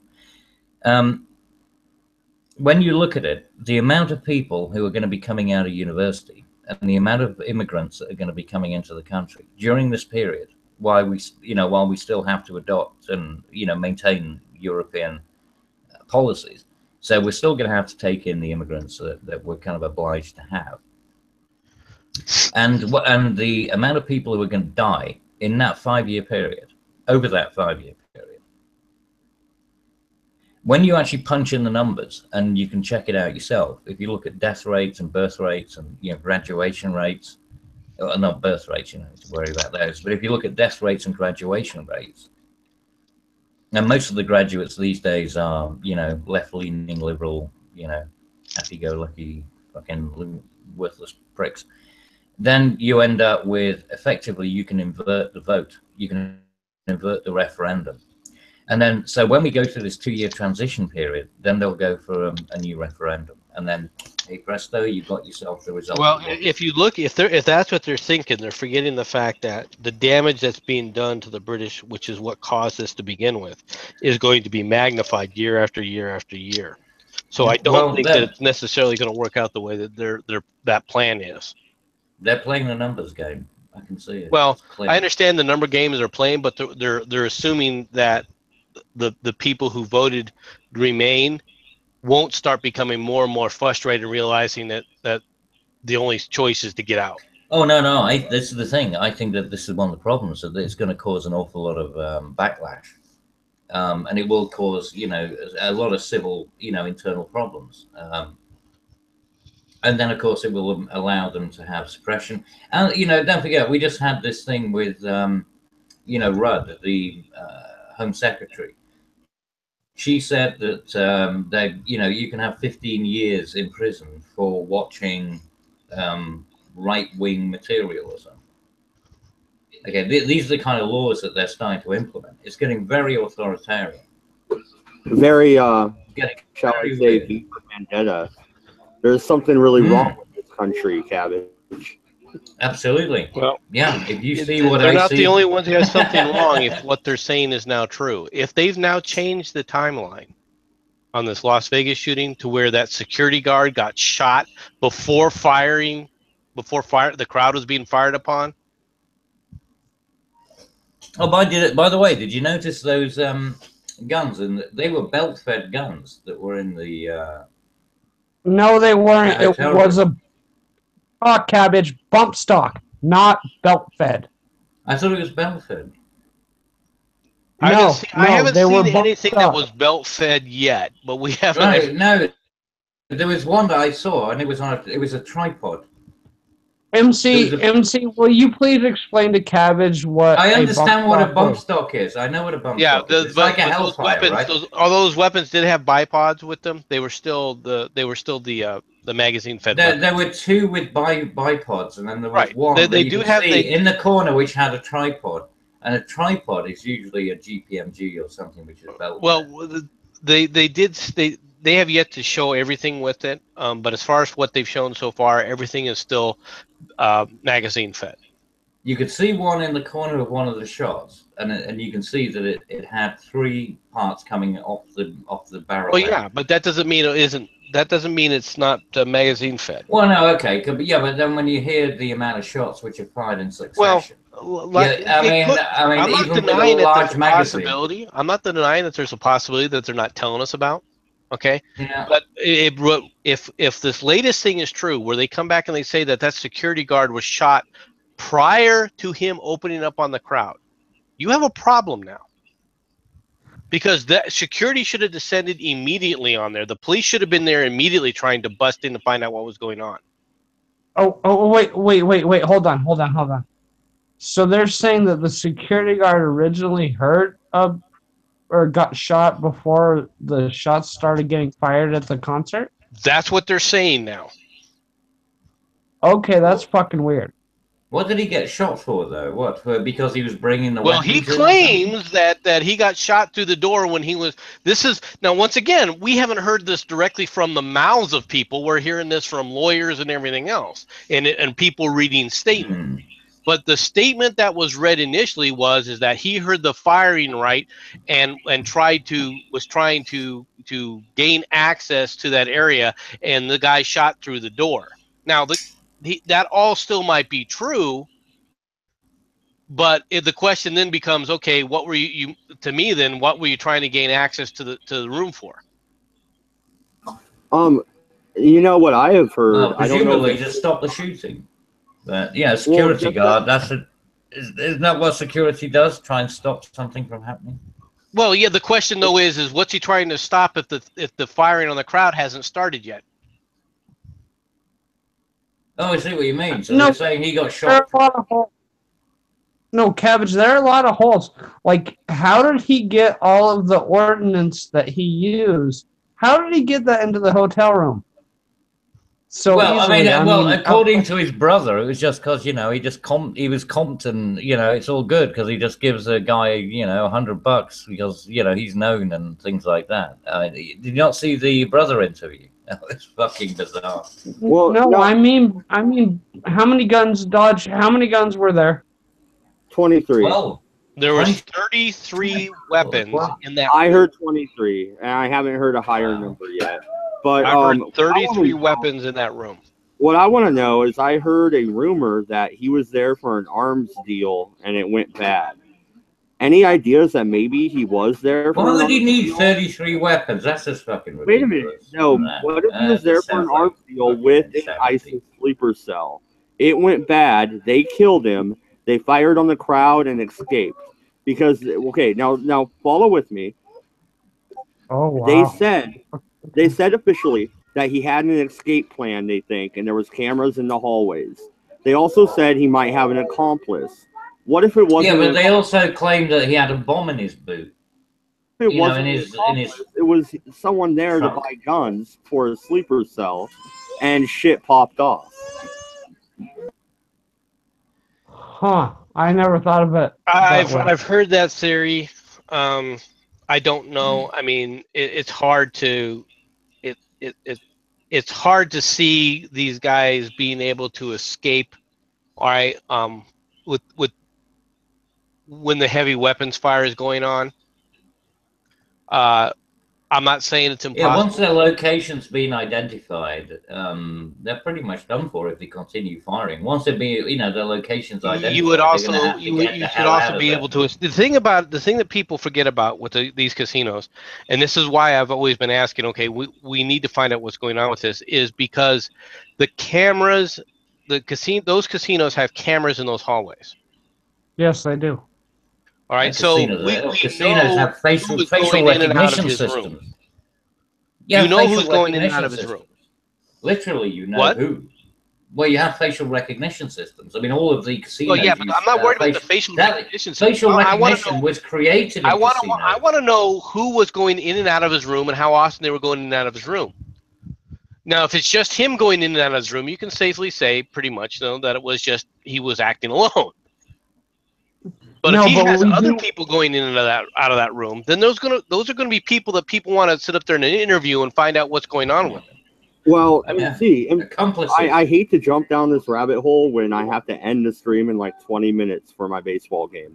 But let's go a little bit down the rabbit hole. I hear that he was ordering enough room service for 3 people, like daily, and he was there for almost a week and gambling profusely in the casino itself.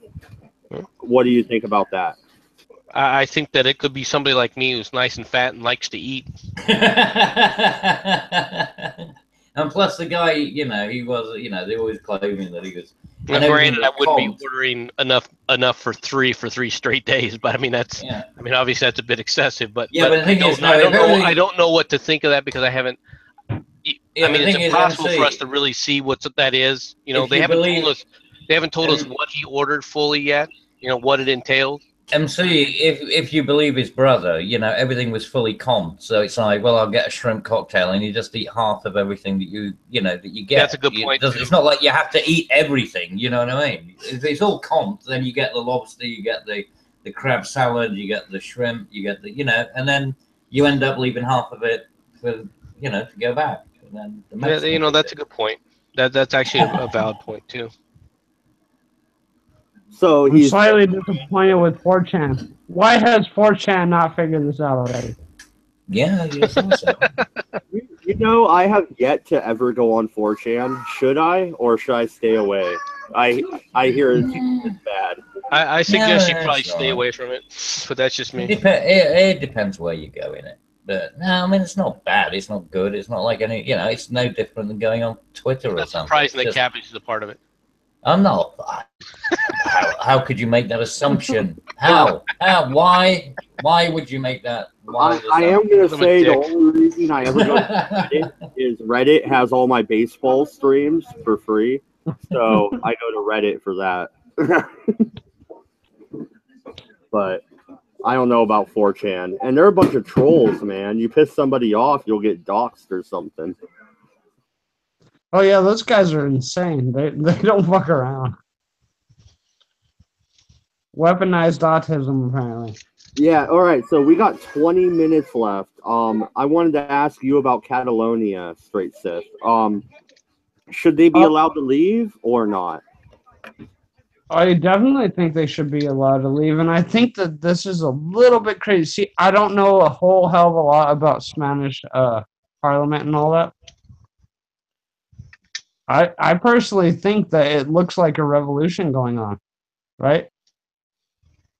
I said right. Yeah, no, I see your point. Especially like I alluded to earlier, it reminded me of the Boston Massacre when they were getting beat.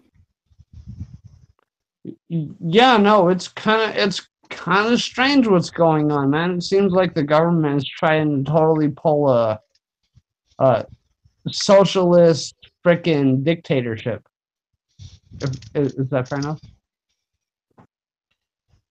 Yeah, seriously, it seems like they're going totally Franco again. It seems really right wing. Well, I can see it going. I can see the rise of another fascist regime in Spain. Mm-hmm. Well, they have a history of it. I can see this devolving into another civil war, another Spanish civil war. But if it devolves into a Spanish civil war, all right, Catalonia will not, in my opinion, be able to win that battle. They may not win the battle. Well, they may not win the war, but they may win the moral battle. Well, great. You know, so the loyalists back it's not Franco. Great, you know, that was a moral victory. Yeah, we fought well. Franco's still in charge. Well, yeah, but at the end of the day, that's But look, they have a charter, and it exists within the charter. That they are technically a semi-autonomous region. So, not all revolutions end up with countries getting better. Yeah, and the thing is, it's not going to go to war. I don't think it will go to war.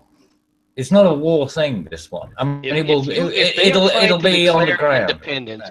You are going to have to settle. No. There is no declaration of independence that didn't. Actually, under the European Union agreement, there's no way that somebody rolling tanks into one of their own towns and stuff. I can see the Spanish people doing it. I can see Spain doing it. Well, they're going to have a lot of problems with the European Union if that happens.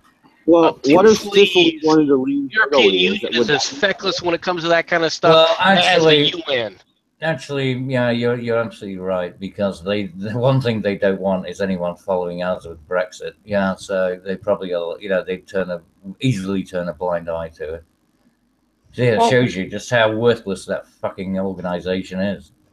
Hey, Cabbage, has the Brexit even happened so far? No. Well, Article 50's been triggered, so technically we're committed to leaving, but they're still trying to find every way and any way to avoid it. Our own government is fighting against us actually succeeding.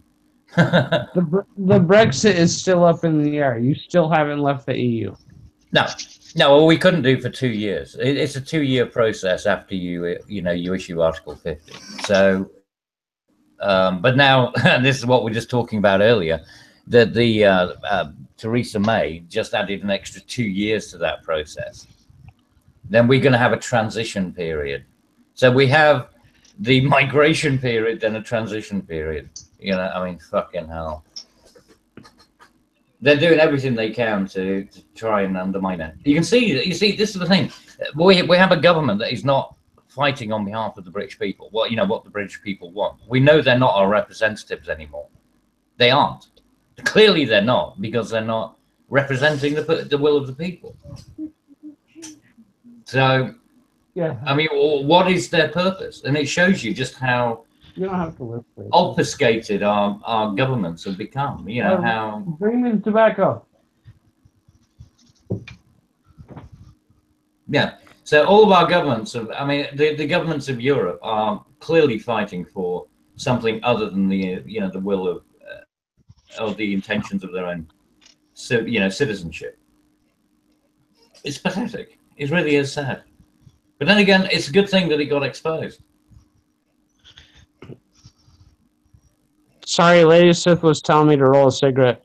Didn't mean to interrupt. No, but the Brexit is fine. I don't really see a problem with Brexit.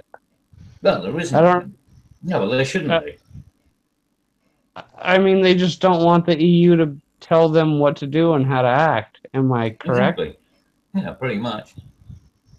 Yeah, that's basically what it boils down to.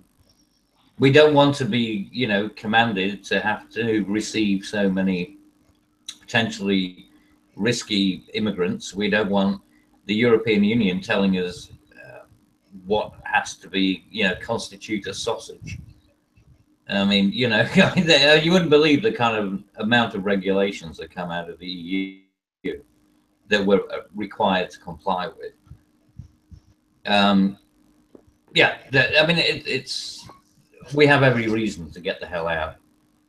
But then, like I said, our own government is fighting against, you know, the people to maintain it.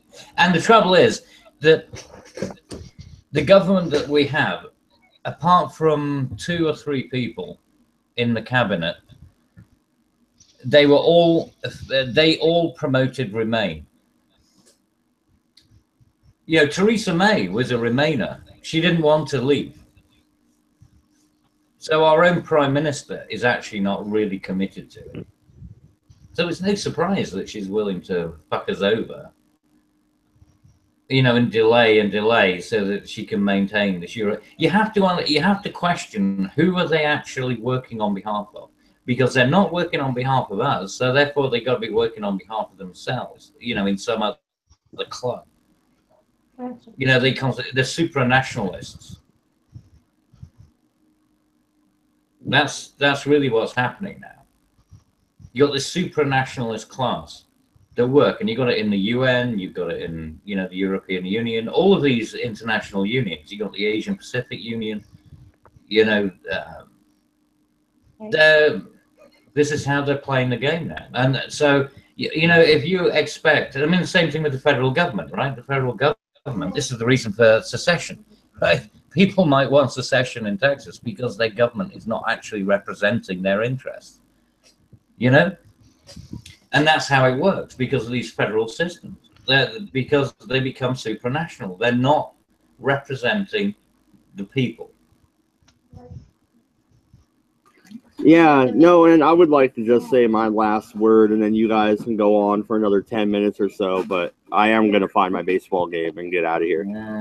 I've got to go eat, so I'll watch a bunch of bushmen running around in Lycra. Oh, whatever, Kevin. I do believe in self-determination. I believe Catalonia should be set free if that's what their people want. I believe the South should have been let free because that is what their people wanted, MC. That's my last word. Take it away, guys, and we'll end it. This has been the Redeye number 34. Good night, everybody. Hey, take care. No last word, Cabbage? You don't have any thoughtful Winston Churchill-like thoughts? No. I mean, well, I mean, not on that topic. No, I mean, Catalonia. I've already said everything I need to say about Catalonia. I think that they have every right, just like Scotland had every right to require or request, you know, referendum. So, what about you? I think it's a disgrace. Oh, yeah, so do I, Cabbage. I'm sorry. I thought you were done. You took that pause there. I thought you were done. But Straight Sith, you have any thoughts? You were the last to join, so you get the last word. My thoughts are you guys are awesome. Thanks for letting me in. I don't know. I don't really have any thoughts. I think everything's kind of being insane right now.